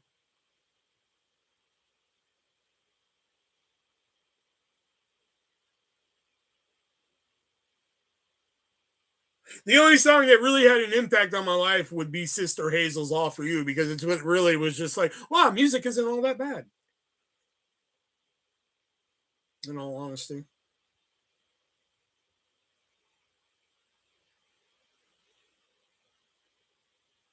No, I get it. I get it. I'm just letting you know why some of them I couldn't do. You're like top 20 songs that impact your life. I'm just like, I haven't had songs that impacted my life that much. It's not like I ever was like fucking flipping through the radio and I was just like, oh my God, all star. You're an all star. Get your game on. Go. Yes, I get it. You know, I've never fucking heard something like that where the closest thing that comes to it, for some reason, I was high listening to My Boy Breaks His Favorite Toys by Taylor Swift. And that's the closest thing I've ever heard to like, I fucking get it. My boy only breaks his favorite toy. That's the only song I've ever fucking come close to. Top 20 songs that trigger emotions from you. Fucking, have you been to a live of mine where music is involved? Let me just write down 90s Euro dance. That'll be like fucking 17 spots right there. We'll fill out the other 3.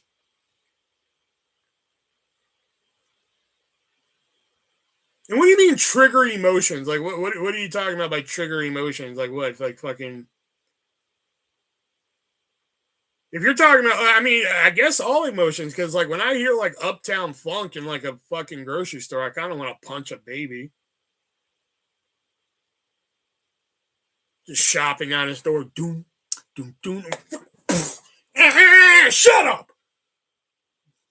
Doom, doom, doom. Fucking hate that song.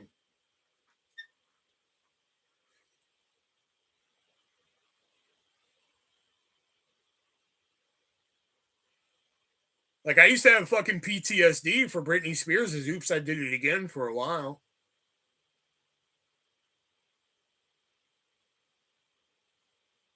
Top 20 movies that you would like to live in and why?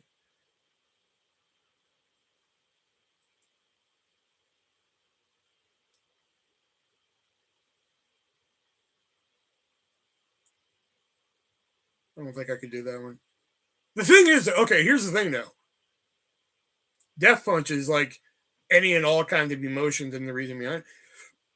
I think I could do something with that only because, like, I mean, if y'all, excuse me, if y'all notice from Media Night, for every fucking 10 movies I put up, 9 of them usually have like some story attached to it. You know, if you notice, like this one, Jax gave me as a going away present. This one of my favorite movies. This one, you know, like the Purge movies got better as they went along. Fucking, we all know what happened with that one. This one didn't really have a story, but you know, we talked about it. These didn't really have a story, look and everything. So I think with like top 20 movies that you would like to live in, I don't really have anything fucking story wise that I could fucking add to those, you know. But the trigger emotions was some, I mean, like I said, I fucking that is a true, man. I fucking hate Uptown Funk by Bruno Mars so much that like I swear, like if I could punt kick like a fucking small animal or child or something, like when that song comes on, I think I would feel so much better like when it comes on, because I just fucking hate it so much.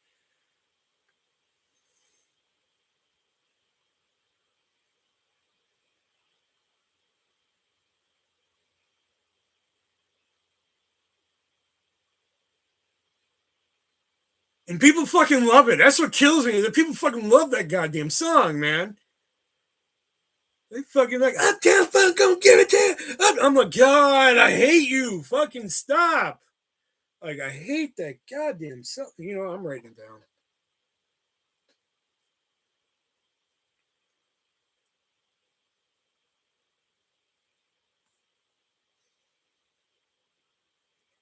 Emotional response songs? Oh, fuck, man. That and like, you know that other song that comes on the radio lately? The fucking Lose Control by Teddy Swims. The fucking I lose control. If I ever see that man in person and he sings that song, I'm gonna light that man on fire.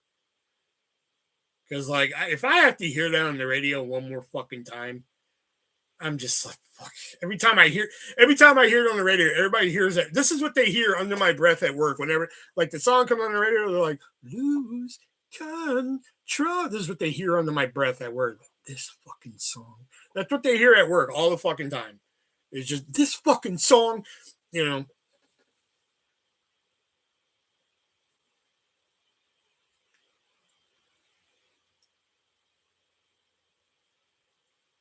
And I'm pretty sure there's a song with the baby mama that like, I'm pretty sure there's a song in there that like I can't listen to anymore because of her. Or there's probably songs I listen to now more because of her, because I couldn't listen to them when I lived there with her. Like anything ICP, couldn't listen to anything ICP, because to be fair, I don't think I ever told y'all this part, but like before I got with her, she was in a very abusive relationship. You know, like like fucking like punching abusive, like that kind of fucking abusive relationship and shit. So like apparently when ICP was playing, that's when it was apparently bitch beating time at their house. So needless to say, ICP was not a fucking no-go and shit. So like when I get to listen to an ICP song, it's like a little piece of freedom, you know? For some reason, Blink 182, I Miss You, couldn't listen to that there. I don't remember the reason why, but I knew she was just like, I'm not listening to that. I'm like, all right. Pretty much anything Nicki Minaj, she didn't let me listen to only because she thought I wanted to fuck her, but she was right. I just had to fucking get out of it every time. She was like, I know you want to just fuck her. And I was like, no, I really like her voice, which is true. I do like Nicki Minaj's fucking voice, which is true. Like her singing voice. Like if you go listen to like Lil Wayne's Knockout and hear Nicki's voice in that song, I really like her voice in that song. But I also kind of want to fuck her. But every time that came up, I had to be like, no, get out of here. I don't want to fuck her. What am I going to do with all that ass? Come on. What am I going to do? You know? So I fucking so couldn't listen to anything Nicki Minaj. Unless it was Anaconda she allowed for some fuck reason. And Automatic, which is a deep cut from her fucking second album. She let me listen to Automatic. You know? I'm trying to think, what else did she not let me listen to?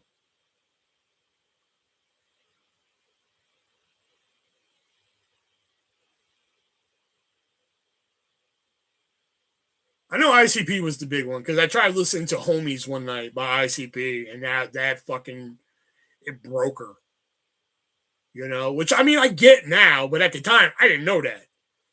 You know, she was like, I don't want to listen to ICP. I was like, no, I fucking love this song. Homies, talk about road dogs of mine. And the song's over and she's curled up in the fetal position. I'm like, oh, something's deeper here. You know, so that one I can at least understand, you know, but she could have went about it better.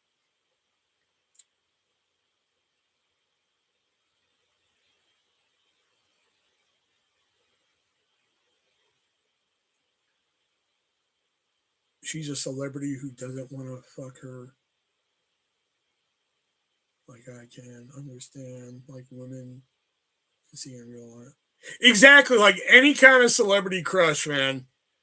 Like you could not have, and it drove her. Like I've told this story before, but when Blockbuster was like going down the tubes and shit, I used to drive by this Blockbuster on the fucking way to work to Houston and shit. And they had they had the big giant fucking 4 quadrant fucking posters outside their their window and shit. Well, they had one for date night with Tina Fey and fucking Steve Carell. Well, fucking 2 quadrants with Steve Carell, and the other 2 quadrants was fucking Tina Fey. I drove by it one day and it was gone.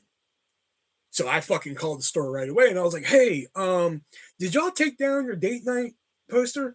And they're like, yeah. I was like, this is going to sound really weird, but like, could I maybe have like the Tina Fey half? I'm a big Tina Fey fan. If you didn't throw it away yet, could I really have the Tina Fey half? And I'll come in after work and get it. And they're like, yeah, that's fine. That's cool. We'll give it to you and everything. I was like, awesome, sweet. Click, hung up. Went by after work, picked it up, hung it up in my room, and it was fucking glory. I had a big ass giant fucking Tina Fey in my room. It was awesome. We moved to Illinois, and I found the perfect spot in my room for this fucking big quadrant of fucking Tina Fey, and it was fucking great, right? So baby mama's gonna move in. Not allowed to have celebrity crushes. You know, you think they're prettier than me? You want to fuck her? I'm like, that's kind of the whole idea. Like, yeah, you know, I didn't say that. But I'm on Skype with my friend Dylan at the time. And I'm talking to you now. And imagine Tessa Blanchard here as Tina Fey, but it's like bigger. And we're talking and everything. We're on video. And he finally just says, like, so you're going to take down Tina Fey back there? I was like, no, why? He was like, do you really feel like arguing with her? And there was a long pause. And I just turned around and I just took down the fucking poster, man. Because I was like, I know it's going to be a fucking argument. You know, I was like, if I leave it up and she gets here, there's going to be a fucking argument. You know? So I took it down. I was just like, I don't even fucking want to deal with it and shit. And then we fought over the fucking ice cream with a little tiny ass picture of Tina Fey on it. And I was just like, there's no winning here. Yeah, like, so we compare. Yeah, exactly. You know, but here's the thing, though. She liked Luke Bryan. You know, the country star and everything. I'm like, you're allowed to fucking swoon over Luke Bryan, but, like, I can't look at fucking Tina Fey and everything. Like, you know, it was a real double-edged sword and everything. But it was also an easy out, too, because, like, if I just wanted to start an argument, like, all I had to do was flip through the channels and find one of the celebrity crushes and shit. Be flipping through the channels and fucking, there's Tina Fey. I'm like, damn, she looking good today. What do you mean by that? I'll be outside smoking, you know, and just fucking leave. Like one day I was flipping through the channel and like an old SNL episode was on and it was Weekend Update and it was Tina Fey and Paris Hilton. Her goddamn head almost exploded. She was like, change the channel, Will. I was like, why? She was like, it's both Tina Fey and Paris Hilton. I was like, yeah. She was like, change channel. I was like, I don't make the show, man. You know, she was change channel, Will. Like, she got all fucking pissy and shit. I was like, oogie. You know? Oh, yeah, and going back to, dude, it sounds like you were living, dude, sometimes it was. Dude, they told me where I had to work and shit. Because, like, okay, here's the fucking backstory. So when I was forced into moving in with her, because that's essentially what it was. Because, like, she didn't like living in Illinois and everything like that, which I can get. But then, like, she essentially just fucking forced me to move in with her. And that's, like, a whole other fucking story. Because, like, she's like, I'm going to go ahead and move back. You move in with me and shit. And I was like, okay, but, like, I need to stay here first to get some money for the baby, everything like that. So she went in August, beginning of August. I'm going to come October 27th, you know? Okay. And when I say every day, I don't mean to like every day. I mean every fuck day, every fuck night. We had the exact same goddamn argument. And that argument was, why don't you just go ahead and come now? That was the same argument every night. And I was just like, well, I can't because I got to save money.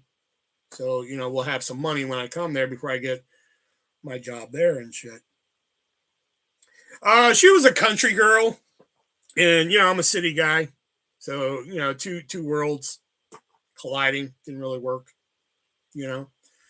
So every night we're having, and at the time I had a fucking Jeep Jeep Cherokee that all I needed to do was I fucking needed to get a new front tire, a new battery, and something else, and like fucking it would have been good to go. You know, I got the new battery. I was working on the tire. The only reason I couldn't get the tire because 2 of the lug nuts were stripped. I couldn't fucking get them off. So I'm like, well, what the fuck am I going to do with this? You know? So, again, we're having the same argument every fucking day when we talk. Well, why don't you just come now and everything? Then you could come here and I'm like, because I need to save money. I need to get my car up and going. So, yeah, but then but if you drive here, with and I'm like, oh my God, like it was the same. Then here's the kicker, all right? We're on the phone, okay? We're having this fucking argument. And I'm just like, oh my God, like I'm telling you because we need to do this. I need to save money. And she was like, you know what? I'll just talk to you later. And I'm like, okay, fine. Click, hang up. Put the phone down. All right?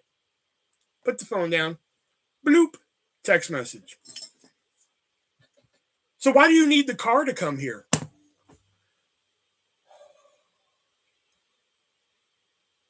Then continue. Okay? Then the next day we'd have the argument. And the argument would keep going again. Then it would finally get down to, all right, fine. This will be the last time I bring it up. So again, you guys know me. I'm a fucker that takes shit at face value. I mean, if somebody comes to me and says, hey, you're going to be sucking on these titties later, I expect to be sucking on those titties later. Okay? So when you say, like, this will be the last time I bring it up, I expect this is the last fucking time you're going to bring it up. So she's like, this will be the last time I bring it up. I'm getting off the phone. Fine. Click. Hang up. Bloop. So why can't you just come now? Like, I swear when I say this, like, y'all are going to be like, oh, that's just Will being over dramatic. I can't tell you the amount of times I thought about fucking kissing a gun. You know? Like, I was just like, man, I ain't got to deal with it no more. Like, fucking, you know, it fucking is done. One night, it's so fucking bad. It's so bad. It's like 11 o'clock at night. And no matter what I'm fucking saying to her, it's just not, it's like telling somebody like 2 + 2 is 4. And they're just like, well, I mean, yeah, but it could be 5 though. And it's like, no, it's 4. Well, I mean, really, could it be 5? No. My mom is hearing this from the other room. I'm literally like, fucking, I have a bed and I'm slamming my fucking No, don't you understand that I'm not fucking doing it? And my mom's just like, you know, stress doesn't help the baby. I walk into my mom's room. I'm like, you fucking tell her that then. You know, because like, no matter how many times I would put this argument of like, I need to save money before I come. I eventually sold the fucking car. I was over the fucking car. Sold the car for like $400. Got rid of the fucking there. You know? So here's another little fucking PS to the story. So when they're talking about moving there and everything, I was just like, how am I gonna get around then? You know, how am I gonna get around with no fucking car now? She was like, well, my mom or dad can take you to work or everything. I'm like, your mom only drives certain places. You know, 8 o'clock. And so she was like, yeah, but she drives here, she drives there. So I was like, okay, fine. Shit gets calm for a while. And I start asking her questions. I'm like, hey, does your mom drive to Target? Which, you know, is all in this area. I know y'all don't know, but I'm like, hey, does your mom drive to Target? She says, yeah. I was like, okay, cool. I was like, what about the movie theater? And she goes, yeah, sometimes. I was like, okay, cool. And I was like, what about this place? What about that? And she was like, why are you asking all this? I was like, well, I'm saying what places are around so I know I can, you know, look for a job and everything. And she was just like, oh, well, you're going to work at Food Lion. I was like, well, I mean, I know like she has an in with Food Lion, but you know, in case somebody else is paying better, I want to I want to look around. And she was like, oh, well, she's only going to drive you to Food Lion. I just asked you earlier if she drives to this place, that place, and this place, and you were like, yeah. And she was like, oh, I mean, but work-wise, she's only going to drive to Food Lion. I was like, all right, so let me ask you a hypothetical question. So let's say Food Lion's like, hey, we're only going to pay you $5 an hour. I know that's not a real number that they would pay, but I'm like, let's say Food Lion's going to pay me $5 an hour. Okay. And Target, on the other hand, is like, hey, we're going to hire you at $15 an hour. You're telling me she's not going to drive me to the $15 an hour job? And she does, yeah, pretty much.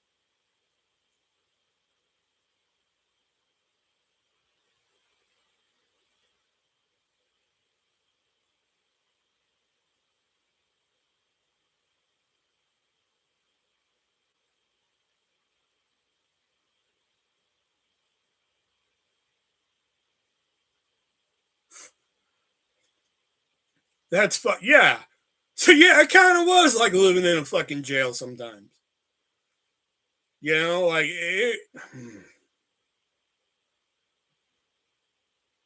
that was like there was only 2 times I could ever get away. And I understand I have a child and everything. Shit's different, and but like there was only 2 times that I could ever get time to myself. That was taking a bath. And I know what you're like. Like what? Can you take a shit? Nope. She came in there like, what are you doing? I'm like, I'm taking a shit. Like, yeah, but what are you reading? I'm reading my wrestling news. Like, but taking a bath, I was fucking left alone, and fucking when I would go outside and smoke. Those are the only 2 times, and work, I guess, technically. But those were the only 2 fucking times I was ever fucking left alone.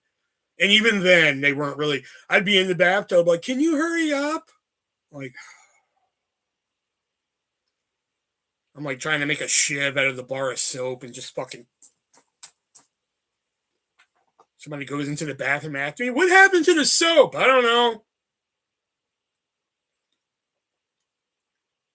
Thus began the series Smoke This. Pretty much. That's pretty much how that began because I would just start buying different. Like, let me try. And I would just fucking, like I said, an argument would. I will say, all the years that I've said, like, oh, I would just start an argument to go outside and smoke. I'll tell you guys right now. It's just us girls here. That's just a bit.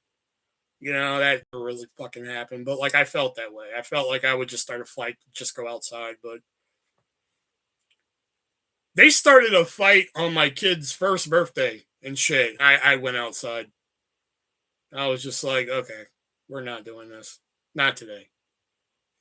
I was like, well, because they said I yelled at her nephew and shit. And I was just like, that didn't happen. So I went outside and smoked. One day I really made him mad because you'd have to see the house to really get it. But like here, you know what? I'll kick it old school here. Hold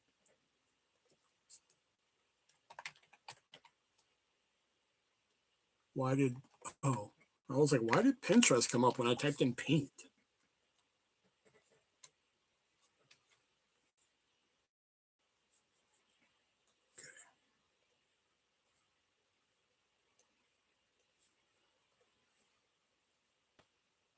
Okay. So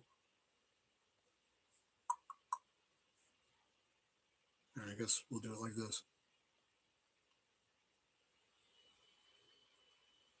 Oh, no, wait. Shit. All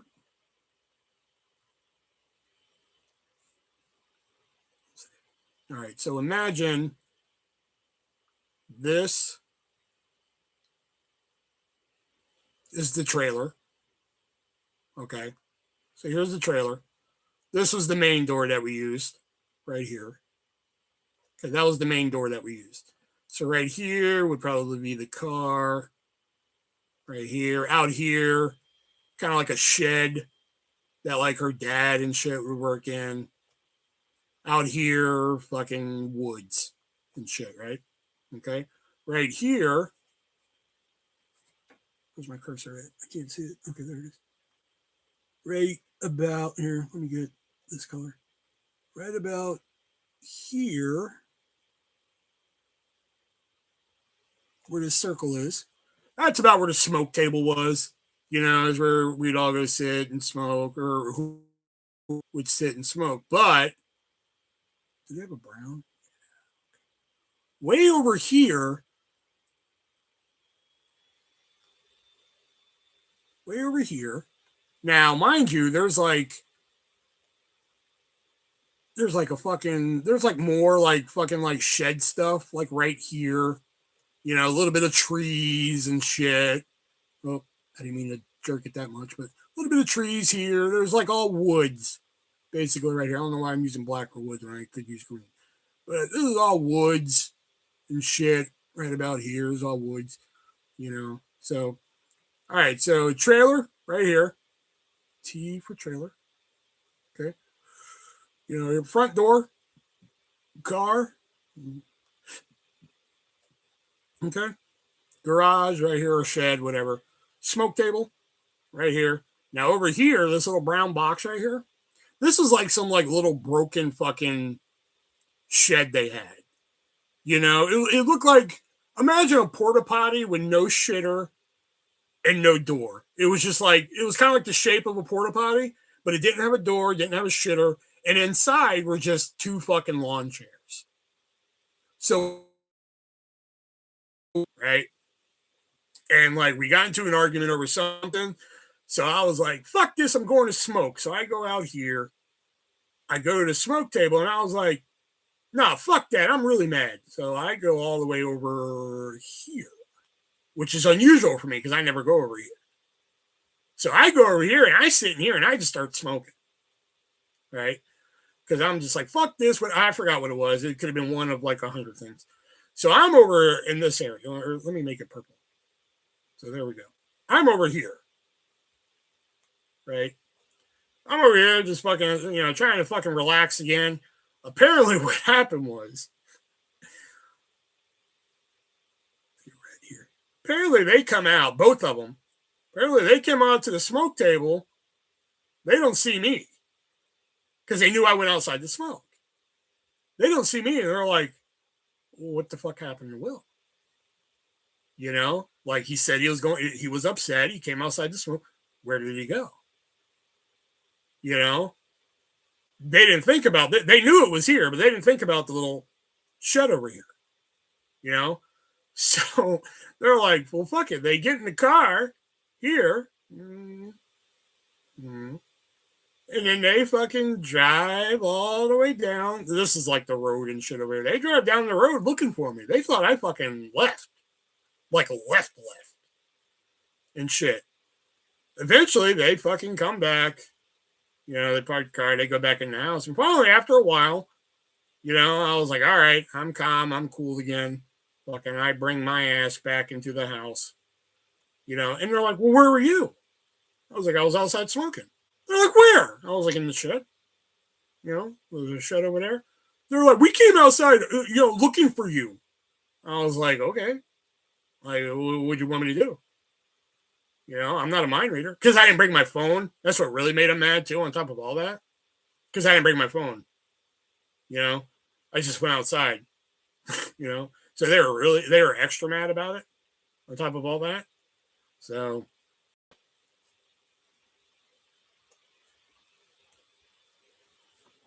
they were hunting you. This is insane. Exactly. You know, normally, like when I would get mad and go outside, I would usually sit out there for like 30, 45 minutes before she would come to the door. I'd be like, I need help with the baby. And I'm like, all right. And I'd come in, you know.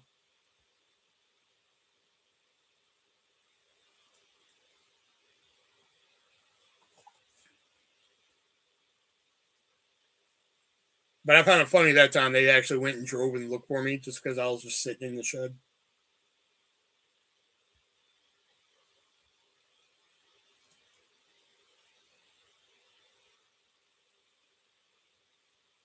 Oh yeah, jail. I never thought of it like that, but yeah, jail's a good analogy for it.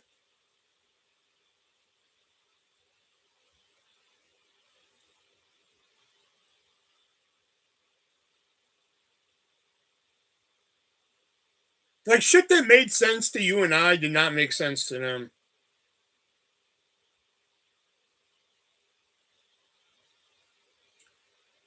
Her and her mom.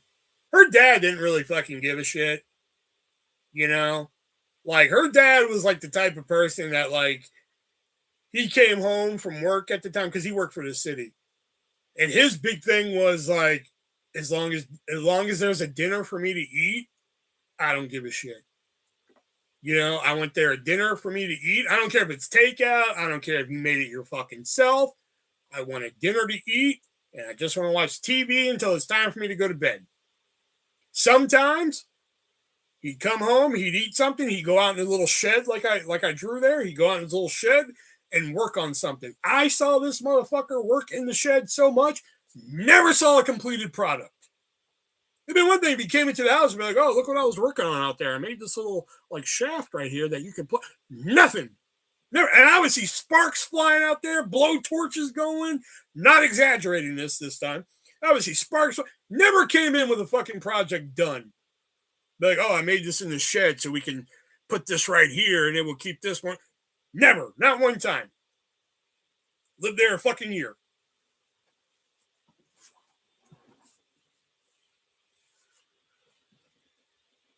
But they lived in a single wide trailer that was fucking expanded to a double. So like it was her, me, her mom, dad, her brother, her brother's kid.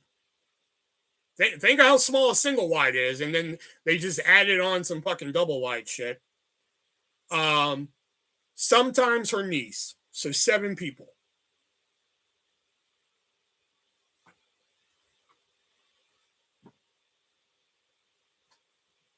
You hunting humans is like, yeah, pretty much. That's pretty much how it is. He was like, I don't give a shit what goes on here.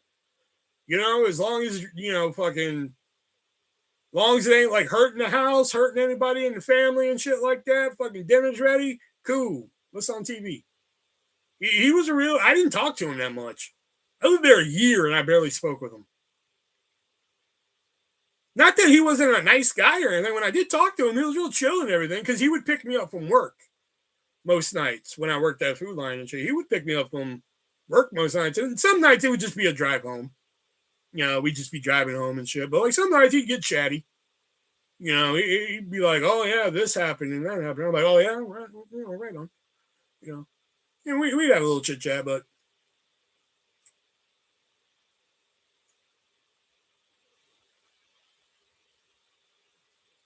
I had no issues with him. I just didn't bother him.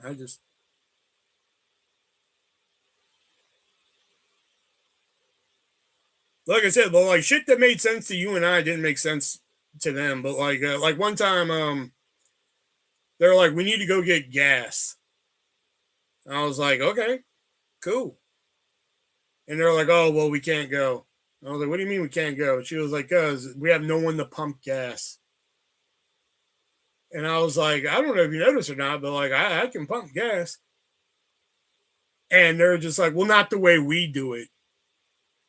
And I should have stopped right there. So like what happened after this is kind of on me. But like, I'm just like, what do you mean the way you do it? And that's where I went wrong. And there's one fucking pump in town. One gas station in town that fucking will just, no. You know, I'm skipping ahead. So they're just like, okay, Will. Like she got all snarky with me. Like, okay, Will, how do you pump gas? And I'm like, all right, well, we pull up to the gas station and I'm waiting to see if I'm wrong. She was like, okay. I was like, all right, you give me the money. I'll go in and say, how much, you know, this much on this pump. And she's like, nope, that's where you're wrong. I'm like, what? All right, well, I don't know what the fuck I'm doing then. The way they did it was they knew one gas station in town that would do it. That when they pull up, they knew her to where they would just turn on the pump. they would just turn on the pump and just let her pump the gas. And then whatever that amount was, no, that's what it was. My mistake. They would go in and drop off the money for gas, like whatever the gas money he gave her was. So let's just say $40. Let's just say that. Let's just say he gave her $40 for gas. Okay. So then he would just go in, she would just go in and give him the $40. He would turn on the pump and she would pump. And then like whatever's left after that 40, she'd go in and get. You know? And I'm just like, why can't I just go in and say like, hey, I need 25 on fucking pump 3? Why can't I just do that? Wouldn't that just be fucking, we can do this quick and easy, man? They're like, no, that's not how they do it.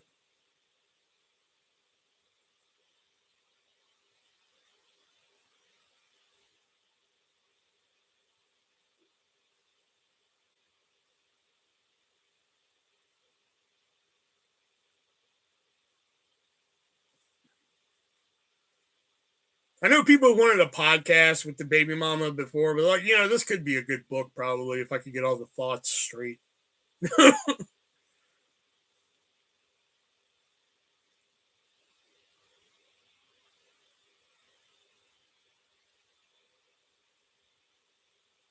That could be a top 20. Top 20 moments from my relationships that sound fake but are actually real.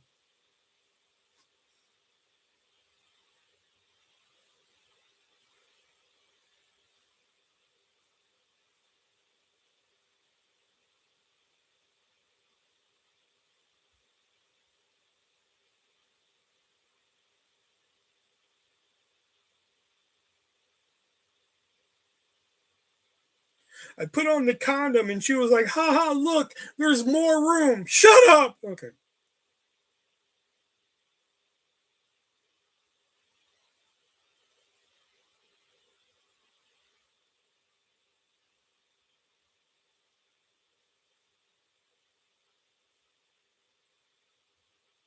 No, we didn't use condoms, obviously.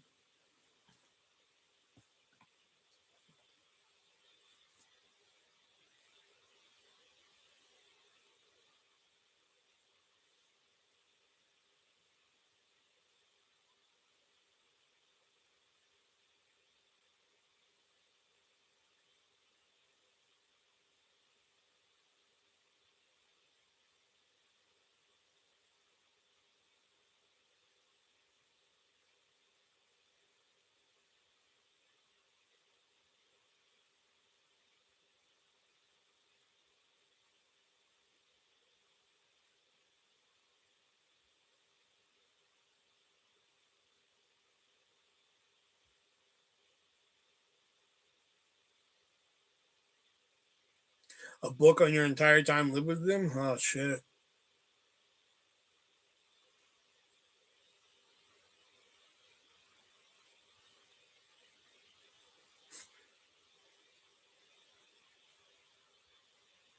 Why you should use condoms? My life in hell. No.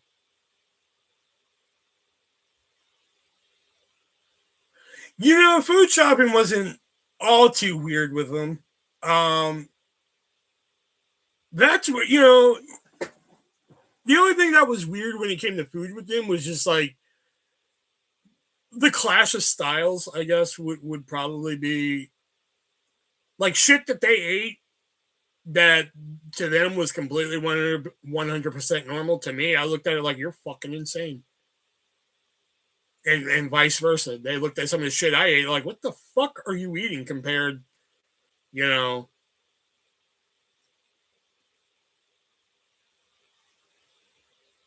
like they had no idea what soy sauce was.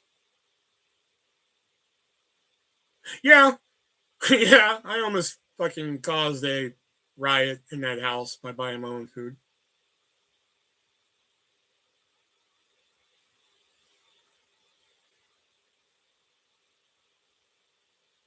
Over a frozen burrito, I almost caused a whole fucking riot in that house.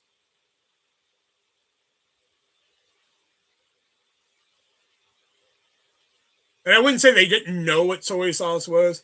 She claimed one time, she was like, oh, I don't like, her mom. She was like, oh, I don't like soy sauce. And I was like, right on. It's not for everybody. I get it. You know, we're at Golden Corral one day, which was like one of the like rare times that it was just like, oh my God, I get to eat food. And I'll get to the burrito in a second. But her mom was eating the fried rice that's on the Golden Corral buffet. Just fucking like, she's like, I love their fried rice here. And I just looked at her and I'm like, didn't you tell me you don't like soy sauce? That thing's loaded with soy sauce. And she gave me this look of just like her fucking hand was caught in a fucking cookie jar. Just like, and I'm just like, yeah. And she was like, oh, well, it's good. No, but the burrito thing.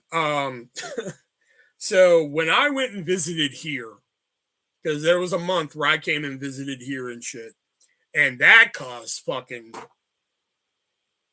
God, that was another fucking, it wasn't even vacation by like week 2. It was survival at that point. Like, again, every night was a fucking argument, you know? And then one time I called her bluff, you know? Like, she called me because I knew she was pissed. She called me and I was like, okay, if we're going to do this, hold on a moment. Good night, everybody. I told my mom and sister good night. And they're like, good night. I go outside and I'm like, hello. She done hung up, you know? So I called her back and I was like, hello. And she was like, oh, you didn't see my text? And I went and looked at her text. She was like, we're done. And I was just like, okay, fine. I'll be there for my stuff in June. Click. Hung up. Went in the house. I was like, we got to go for my stuff in June. My mom's like, okay. Like, she didn't even care anymore. She was like, okay. You know, all of a sudden, man, she was like, no, I'm sorry. I didn't mean it. Because I called her fucking bluff. I was done too. So anyway, during this month while I'm visiting my family and shit, oh, no. You know what? Let me tell you the whole fucking story. So, you know, being a new parent and shit, your mom was done. Oh, yeah, she was fucking done with her shit by then too. But let me tell you guys, you know, being a new parent, I'm telling you guys, man, if she didn't cheat on you, you do. Oh, I'm pretty sure if I was still living there, man, I probably would have quit Food Lion, fucking worked at the Hardee's across the street, fucking banging the chick on the fryer later, man. They say she's a little retarded, but them titties ain't retarded. Anyway,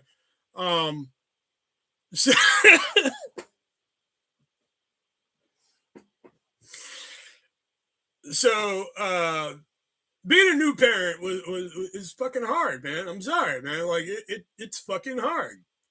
All right. I don't know if anybody's ever had a fucking newborn other than me in this group, but it's fucking hard. All right. And my mom offered to let me come, you know, stay for a bit and everything. So I was like, all right, I haven't seen them in a bit and everything. So I'm going to go. And my mom bought the fucking bus ticket with her money, you know. So, and I'm a real fucking kind of like, I don't know, I'm a weird, like, I mean, for example, like Carla bought me the hat that I'm wearing as well as my sister. And I refused to get rid of the other one only because fucking Carla bought it. That's the only reason. Probably never wear it, but I won't get rid of it because Carla bought it for me. I'm like that when people spend money on me. You know, so if my mom spent like $200 something on a bus ticket, I'm not going to fucking waste her money. You know? So we've known for a month that I'm leaving for a month. You know what I mean? I shit you not, man. I'm at the bus station. At the bus station. All right? I'm waiting for, I haven't even left town yet. I'm at the bus station and she's like, she sends me a message and she's like, man, she's really crying. I was like, yeah, I know. You just got to get her on your lap and get that rock going and stuff like that and everything. And she was just like, yeah, I know. But she was like, you know, why don't you just go ahead and just stay for 2 weeks and come back? I literally wrote back, LOL, you're funny. That's where I went wrong. Because she wasn't being funny. She was being for real. You know? And given our budget at the time, I left her $100. You know? Because given the diapers, which are $20, and so, that left her more than enough money for the baby. So I was like, all right, cool, we're fucking solid here. I was on a bus for 36 hours. 36 hours. I get to St. Louis, and I know shit, I get a call from her. She's like, I need more money. I'm like, the hell? What do you mean you need more money? Because by my math, that should have, because again, I'm a penny pincher, so like I know how to budget and shit. And I was like, by my math, that should have lasted you the whole time I was gone. And she was like, well, we went and did this and this and this and that. I'm like, all right, so I crunched some numbers and shit in my account, and I was just like, all right, I'm going to send you $120 tomorrow. So I was okay, cool. Okay, that was the second day I was on vacation. All right. Send her $120. Cool. This proceeds to go on for the rest of the month. There were a couple days in between, but like it was like every day. I need this much. I need this much. I need this. I'm like, what are you spending this on? But like the third week, I was just like, this isn't even vacation anymore, man. This is survival at this point, and that made her mad. She was like, you know what? Don't even come home then. I was like, you keep talking to me this way and I won't. Like fucking y'all keep on and shit. So anyway, long story short, that's what happens that whole month. I'm pretty much visiting here. So I go back, and like her mom has like a whole fucking different new attitude towards me. And that's fine because I have a whole new different attitude towards all of them. So I was like, all right, y'all want to play this game? We'll play this game. So I told him, I was like, I'll take care of myself from now on. She don't have to worry about me. She was just like, well, he never washes his dishes. Nobody else washed her fucking dishes. She washed everybody's dishes. So why is she worried about me washing mine? So I was like, problem solved. Bought my own paper plates. Bought my own plastic silverware. Problem solved there. Didn't have to fucking wash any dishes. Right? I feel like she was scared. Don't get me wrong. I love my kid to death. I do. I love that kid. I will fucking kill any of you if you ever did anything to her. But I to this day, I believe she tricked me into having that kid. I think she tricked me. But don't get me wrong. I love that fucking kid. And I'll cut a motherfucker who does anything to her. But, to this day, I think she tricked me. So I was like, all right, you don't have to worry about me cleaning dishes anymore. I bought my own paper plates, bought my own plastic silver. I can just throw this shit away. She don't have to cook for me no more. You don't have to worry about cooking for me no more. I buy my own food. I'll buy my own shit for now on. Because she would cook for me. Plus, I would buy like little snacks and shit. Like that. Maybe buy some Pop-Tarts and shit like that. Like, don't worry about that. I'll buy my own food. Since she wants to be all fucking uptight and shit against me now, I'm going to do that. Now, the big one was when I moved there, she was just like, we'll always take you to work. You don't have to worry about gas money. Now she's charging me gas money. Okay? Oh, yeah, pretty much. So now she's charging me $20 for gas, which, okay, fine. I swallow that pill. But then one day we're in the car, and she looks at me and she goes, hey, Will, do you have that 20 for gas? I said, yes, I do. And I reached into my wallet, pulled out a $20 bill. I handed it to her.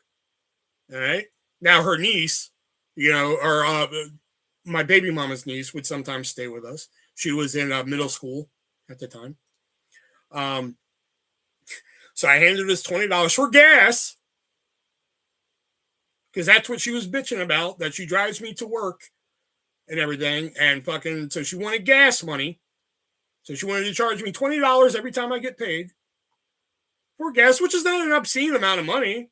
But, one, you're being told that you don't have to pay for gas. And then two, you're paying her. So anyway, so I hand her the $20 that she wanted for gas. And then she reaches into her fucking, that little spot under the radio, where you keep shit sometimes. She reaches under there and there's an envelope for, it was middle school picture time. So she was ordering her, her niece's like fucking photos, and she takes the 20 that I hand her, puts it in the envelope, and seals it.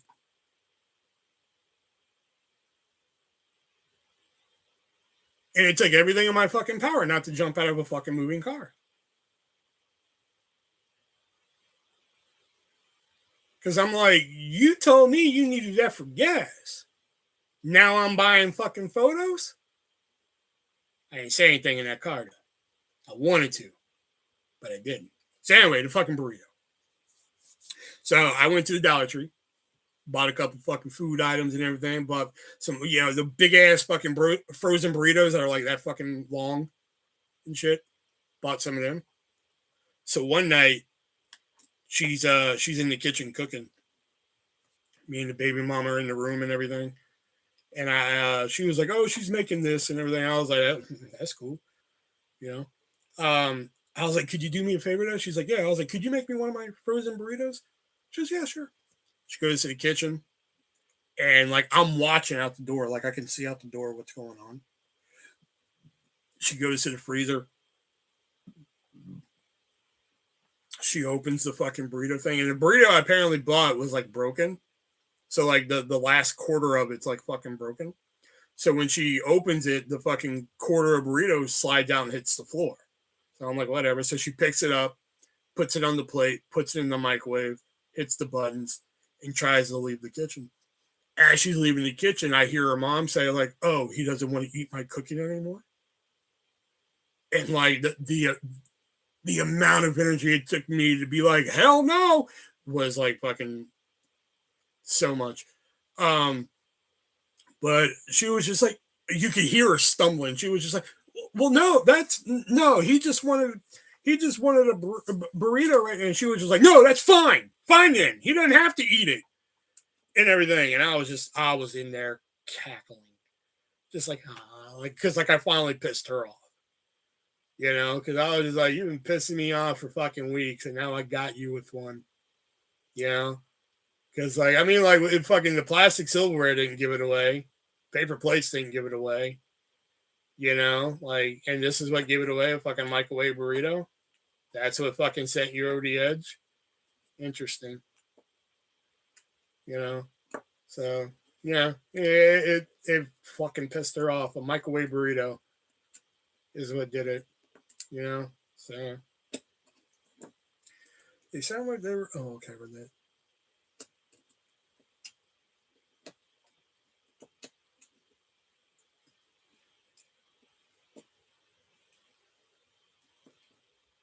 Well, yeah, I once lost like fucking 10, 12 pounds just fucking not having anything to eat there.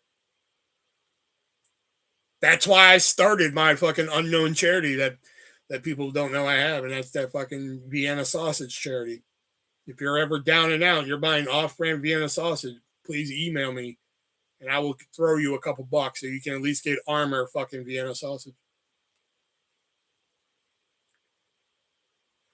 The burrito story reminded me of this video. Oh, now you're sending videos. All right.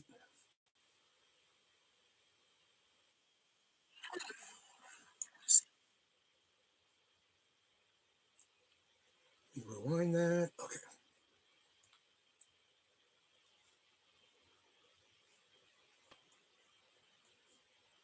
Hey, what are you doing? Eating a sandwich. Oh, we're going to my parents' house for dinner.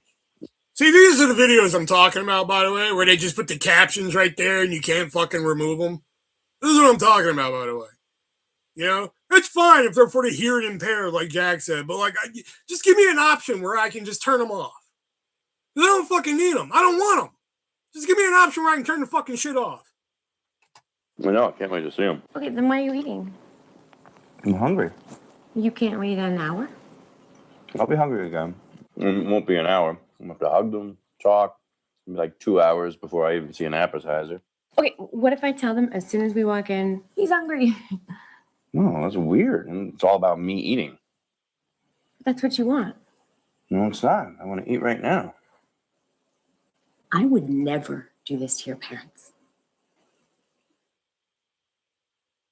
I'm eating a sandwich. Hey, Hey, what are you doing? Eating a sandwich. Yeah, that brought back some memories.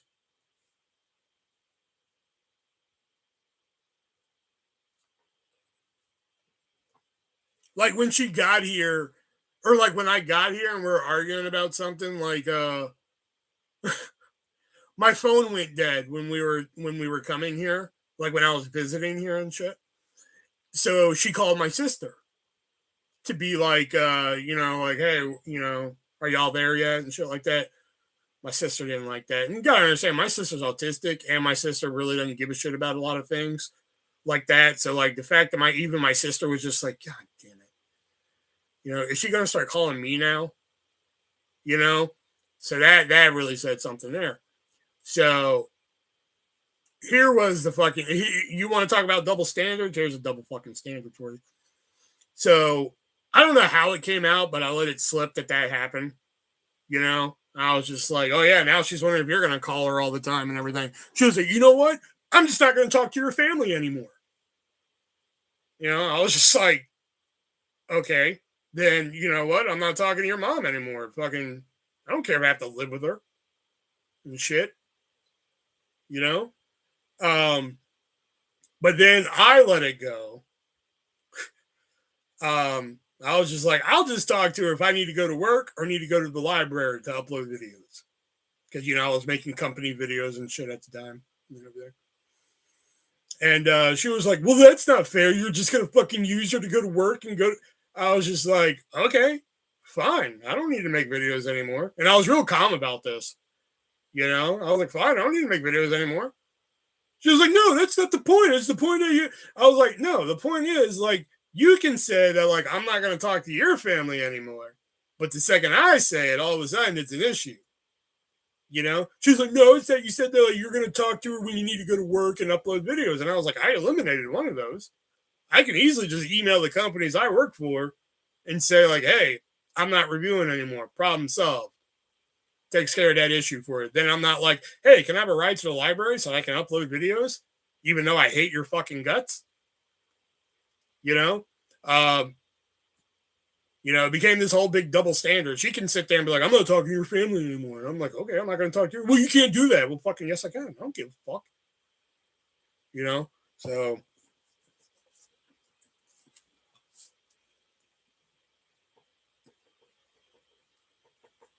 She was somebody that, like, even when she won, like, you're getting what you want, you would still lose. Like, well, you can't just ask her to take you to the library for your videos. I'm like, okay, then I'll just email the companies that I do videos for, tell them I'm not doing videos for them anymore. Then I don't need to go to the library. Problem solved. Well, that's just not fair and everything. I'm like, how's it not fair? Then I have to have a job. So, I'm going to need to go to work. So, it's not really like fucking, oh, I'm just going to talk to her to go to work. But the library, that's kind of a luxury. So, if I email them and say, hey, I'm not making videos anymore, fucking problem solved.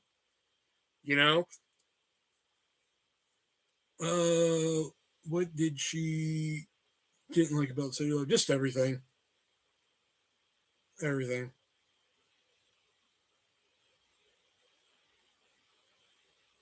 And when I said it's not even a cop-out answer. It was pretty much fucking everything. But the funny thing is now, like, yeah, she lives in the country, but, like, to me, like, oh my God, she's, fuck. Like, she has become, like, the person that I know today is not the person I knew when we had the kid and everything. Is an entirely different fucking person. She's all, like, Christian now and fucking only listens to Christian music and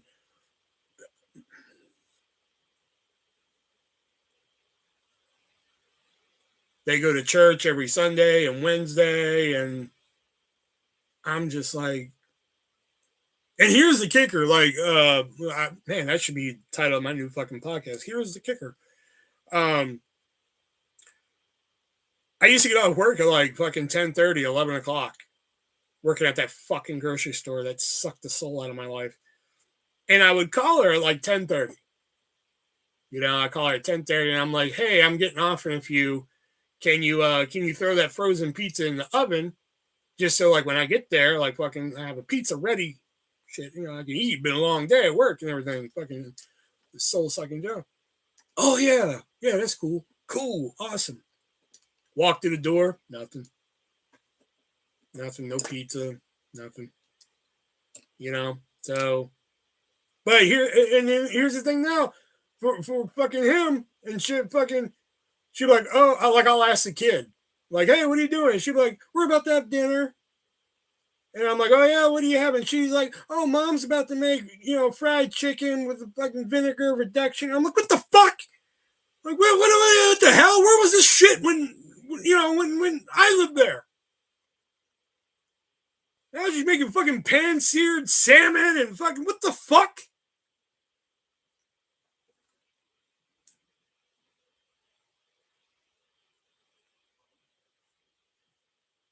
I'm like, shit, I couldn't get her to throw in a goddamn frozen pizza. And now she's making fucking hand-breaded fucking fried chicken and fucking mashed potatoes and fucking...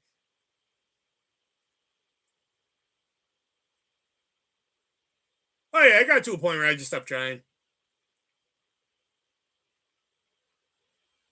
I would just come to the house and fucking just put the pizza in myself and just...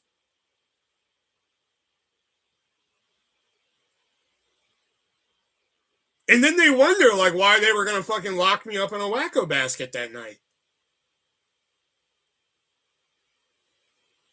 I wish I could go back to that moment and just say even more fucked up shit so they'd haul my ass away.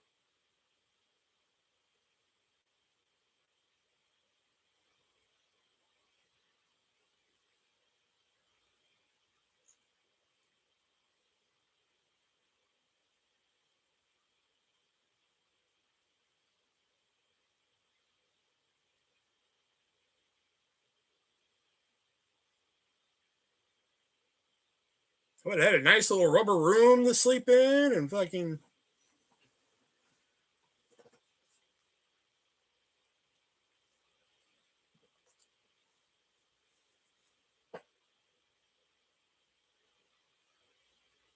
I've been chasing that high ever since.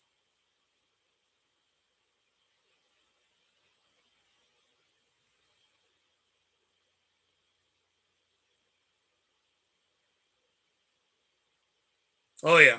Oh yeah, because the second I got my health insurance, fucking I was there because like North Carolina has like a thing where like if you have a child, you get health insurance. So like I just had to wait for mine to kick in. And the day I mean literally like the day it kicked in, I'm at the doctor's office. You know? I'm at the doctor's office. I was like, I need to get shit checked out. You know? I need this and this and that, you know. Then they brought in the social worker. Which I'll be honest, I didn't realize till halfway through the fuck it, here's a story in case I didn't tell you. So I go to the fucking doctor, and I've never been to this doctor before. So I go to the doctor and shit, and like, you know, I'm having some mental health issues living with this fucking woman and shit. Because this is now like September. We're about fucking 3 months to the end here, you know, in the timeline. So I go to the doctor and like, you know, they do the normal shit and everything. And they're like, okay, well, how's your mental health? I'm like, terrible. And they're like, how so? Like this. And they asked the question, like, are you suicidal? Now, the way I took that question was like, have you thought about it? You know, is it something that like, you know, like maybe you'd want to possibly do somewhere down the line? You know, the way they meant it was, if there was a gun sitting on this table right now, would we have to pry it from your fucking hands? And like, my answer was yes. And that's the wrong answer in that situation. You know, you do not want to say yes in that situation unless you want the fucking warm comfort of a fucking rubber room. Because the second I said yes, my ass was on lockdown. They wouldn't let me leave. They wouldn't let me do shit. The only thing they did was like they worried about my other shit. They're just like, all right, well, let's test your blood sugar. Let's do all this shit. Then a fucking social worker shows up. I didn't know she was a social worker at the time. But she walks in with her fucking laptop. She was a fucking mannish woman. I think she was a lesbian. Could be wrong, but she was a mannish woman. She had a fucking flannel shirt on and she had the mannish haircut and shit. Fucking whatever. Anyway, not the point. So she comes and sits across from me and she pulls out a fucking laptop. And she's like, so how you doing today? I'm like, good. And she's typing on a computer and she gets like the basic info, name, date of birth, social, all that good shit, right? And she's like, so what brings you in today? And I tell her fucking story and shit. And she starts going down the mental health shit. She's like, so tell me what's going on at home. I kind of go through some of the shit that's been happening. She's like, okay, she's typing it up and everything. And that's when I told her the misunderstanding to the question. I was just like, listen, I think there's been a misunderstanding. Like when she said suicidal, I thought she just meant like something that you thought about. I didn't think she meant like, if there was a knife in here right now, I'd stab myself. And she was like, oh yeah, that's tend to be what they mean when they ask that question. I was like, okay, yeah, see, it's the misunderstanding here. She was like, yeah, okay, but let's figure this out. I was like, all right. So she keeps on asking questions. And she was like, how's work? And I was like, and she was like, where do you work? I was like, right at the Food Line across the street. Because like my doctor's office is literally across the street from Food Line. I was like, right across the street here, Food Line. She was just like, oh yeah, how's that going for you? I was like, not much better. Because I hated that fucking job too. I hated it. Probably because I was forced to work there, but also some of their practices was just fucking stupid. Anyway, so I went through that shit and everything, and she was just like, okay, and then she started asking like the deeper shit, like, do you feel joy in things? I'm like, joy? Can you use it in a sentence? She was like, what? I was like, nothing. But I was like, yeah, I mean, yes, little things like watching TV, she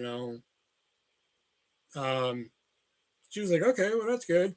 And she was like, what about like, your desire to like get up and shower and shave and everything like that? I was like, yeah, that's not a problem. Get up, shave, everything. I'm just a little scruffy right now. So that's fine. And so this is when I found out she was a social worker and this is when I knew I was under evaluation. I thought these were just normal fucking questions for a bit, So she looks at me and she was like, okay, I think I'm about done here. Okay, so you know what, Will? I don't think I'm going to take you in tonight. And I was like, in my brain, I'm like, beg pardon? I didn't know that was a fucking option on the table. She was like, the only reason why is because you're taking care of yourself. You're showering, you're shaving, you're doing the normal things. And also because you're self-aware that you had a problem. You're self-aware that you had a problem and you came here today. So I think it's just some things that you need to work on. And the doctors here are going to get you some medicine to work on that. And I think you're going to be okay. So I'm not going to take you to the hospital tonight. And I'm like, thank you. Like, geez, yeah, exactly. Because I had no fucking idea. I mean, like, I knew they were asking me this line of question because I said yes to the suicidal thing. But I didn't know that, like, if I answered these questions, like, not to their liking, they were hauling my ass away. I didn't know that. That's the part I didn't know until she said, like, okay, well, I don't think I need to bring you into the hospital tonight. Well, if I would have known that, then I'd been like, fucking God, I will stab myself right now with this pen. Just, the fucking, just take me, I would have fucking.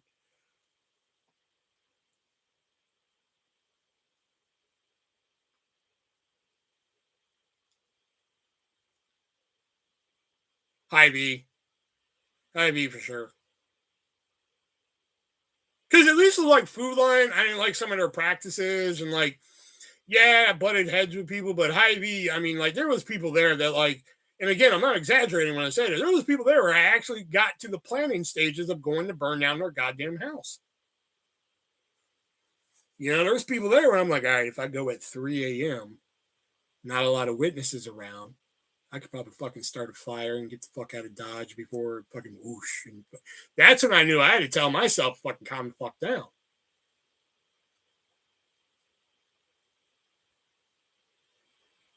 Like when I got to the active planning stages, like I had the motherfucker's address saved on my phone. You know? Yeah, see, so I think Hy-Vee for sure. Because like I've said before, Hy-Vee was a fine little job for like the first fucking like 4 to 6 months I worked it. Man, I had the 4 to 10 shift because nobody fucking wanted it. Nobody wanted to work 4 to 10. So like they were happier than hell to give that to me. Because I would come in 4 to 10, even around like fucking like 8:30 at night, man. I'd still be like, hey, how you doing tonight? Come on down to fucking 6. I'll check you out. Fucking boom, boom, boom, boom.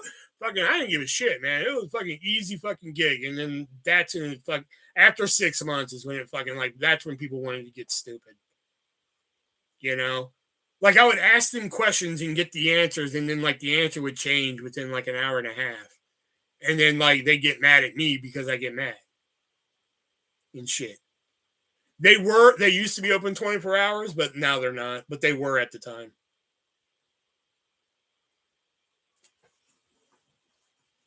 Yeah, because I was the last checker before the night checker came in. I was usually the last one on the check line. And then like I got tired of it. I was just like, I'm tired of fucking doing this all the time. Like everybody in the store at that time had something else they could do. Like, oh, they can be a checker, but then they could go do this. They could go to like deli and work if they wanted to. Or they could be a checker and they could go to like fucking wine and spirits and work if they wanted to. I was the only one that was just pigeonholed into checking. So like I wanted to go to wine and spirits because it was just so quiet down there. It was just so nice and quiet. I would go down there and cover breaks and it was so nice and quiet. And I'm sure there was work to do, I'm sure. But like when I had to go cover breaks, it was so nice and quiet. You know, so I wanted to get into wine and spirits, but they didn't have any spots. Then I looked over at customer service and I was just like, man, you know, I could probably do customer service and shit. You know, I hate people, but I could probably do that shit. You know? So I asked if I could do customer service. They're like, no. I was like, okay. But then I learned, that's how I learned at Hy-Vee that like all you gotta do is fucking just keep saying you want to do something. Eventually they'll just fucking be like, all right, shut up. That's how I got it. Because I wouldn't shut the fuck up about it. Come on, I want to do customer service. You know, and that started a whole fucking war. Like everything there just started a fucking problem. You know, so yeah, to answer your question, fucking yeah, Hy-Vee for sure. Food Line was just stupid because like, okay, are we aware that if you wear dark colors in the sun, that attracts the heat more than light colors? Are we all aware of that?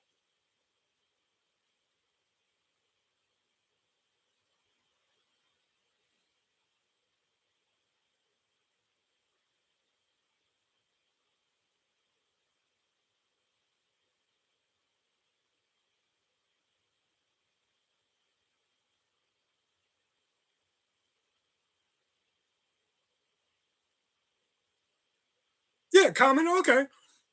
So when I worked at Food Line, you know, it'd be the summer and shit, it'd be hot and shit.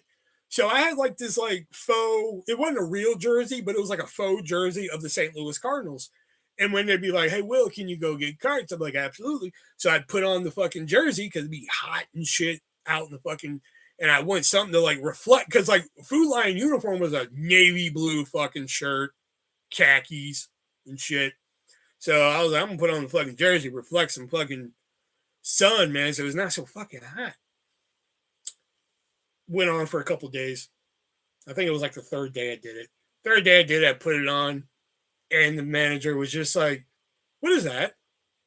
I'm like, a jersey. And she was like, why are you wearing it? I was like, because light colors reflect the sun and it's hot. And she was like, well, you can't wear that. I was like, what? She was like, yeah, it has to have an official Food Line logo in order for you to wear it. And I was just like, but nobody else has to wear, nobody else does that. Like nobody else in the store, not like companies and shit. And she was just like, I was like, during the winter, people wear coats all the time. And she was like, well, that's different. I was like, so you're saying we can wear something to keep us warm, but we can't wear something to keep us cool. And she looked me dead in the eyes and said, yes. Okay. Went outside and got carts. I was just like, okay. Just stupid shit like that. Or like, I made a joke one day that like, because I've been working there for like fucking 7 months at that point. And I made a joke one day that somebody came in who was only working there a month, got the manager position because she was black. And she was cool. Like, she would put me in charge of the store when she had to go outside and smoke and shit. You know, she was cool. So I was just like, she only got it because she's black and shit. Ah, fucking Will, you're stupid and shit. They actually pulled me aside and talked to me about that. Will, we don't make promotions here based on race. I was like, oh my God, I was kidding. Like, you fucking... Like, I hated that fucking job. I hated it so much. Just because it didn't make any fucking sense.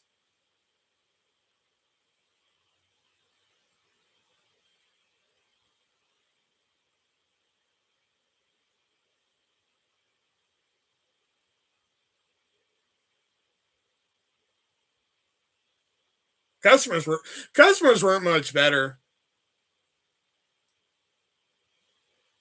One that always pops up to me is this guy. He came through my line with a 12-pack of brisk iced tea, okay, and a 12-piece of hot chicken. All right, cool, no problem. Came to like fucking like, I don't know, $20-something. Scans his EBT card. Swoop. Took off the brisk iced tea. Because, you know, you can't buy hot food on EBT. And so I tell him the total after the brisk iced tea. And he's like, oh, I thought I had enough money on the card. And I was just like, oh, no, you do. It's just, you know, you bought hot food. Can't buy hot food on EBT. So $16.23, you know. And he goes, oh, and I was like, yeah. He was like, oh, then I'll put that back.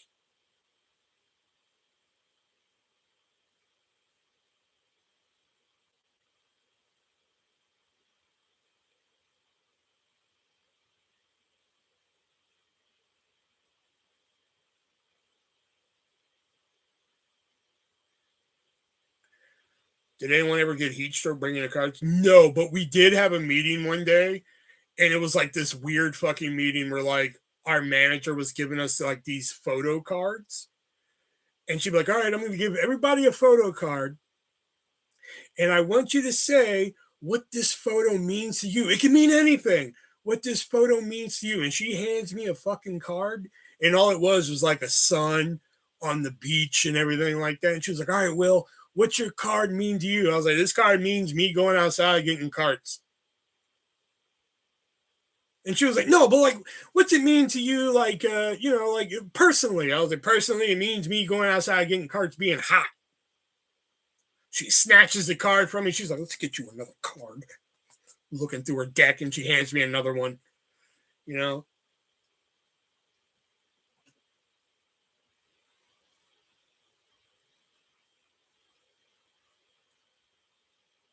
It wasn't like I wouldn't say it was another thing of like they didn't like me and I didn't like them, because like some of them I actually did like. I'm still friends with like I think two of the people from Food Lion on Facebook. Is it two? Yeah, because I unfriended one because I never talked to her. I would have said nude beach. You know, but all right, guys, 9 o'clock. I'm going to wrap it up here. Tomorrow night, we'll probably play a game. I think I'm going to start Blair Witch. I just wanted to test out the new camera tonight instead of gaming and shit that, and I forgot to download the game in time. So, and then Saturday and Sunday, we'll figure it out as we go along like we do here. So, all right, guys, that's going to do it for me. See you guys tomorrow night. Be breezy.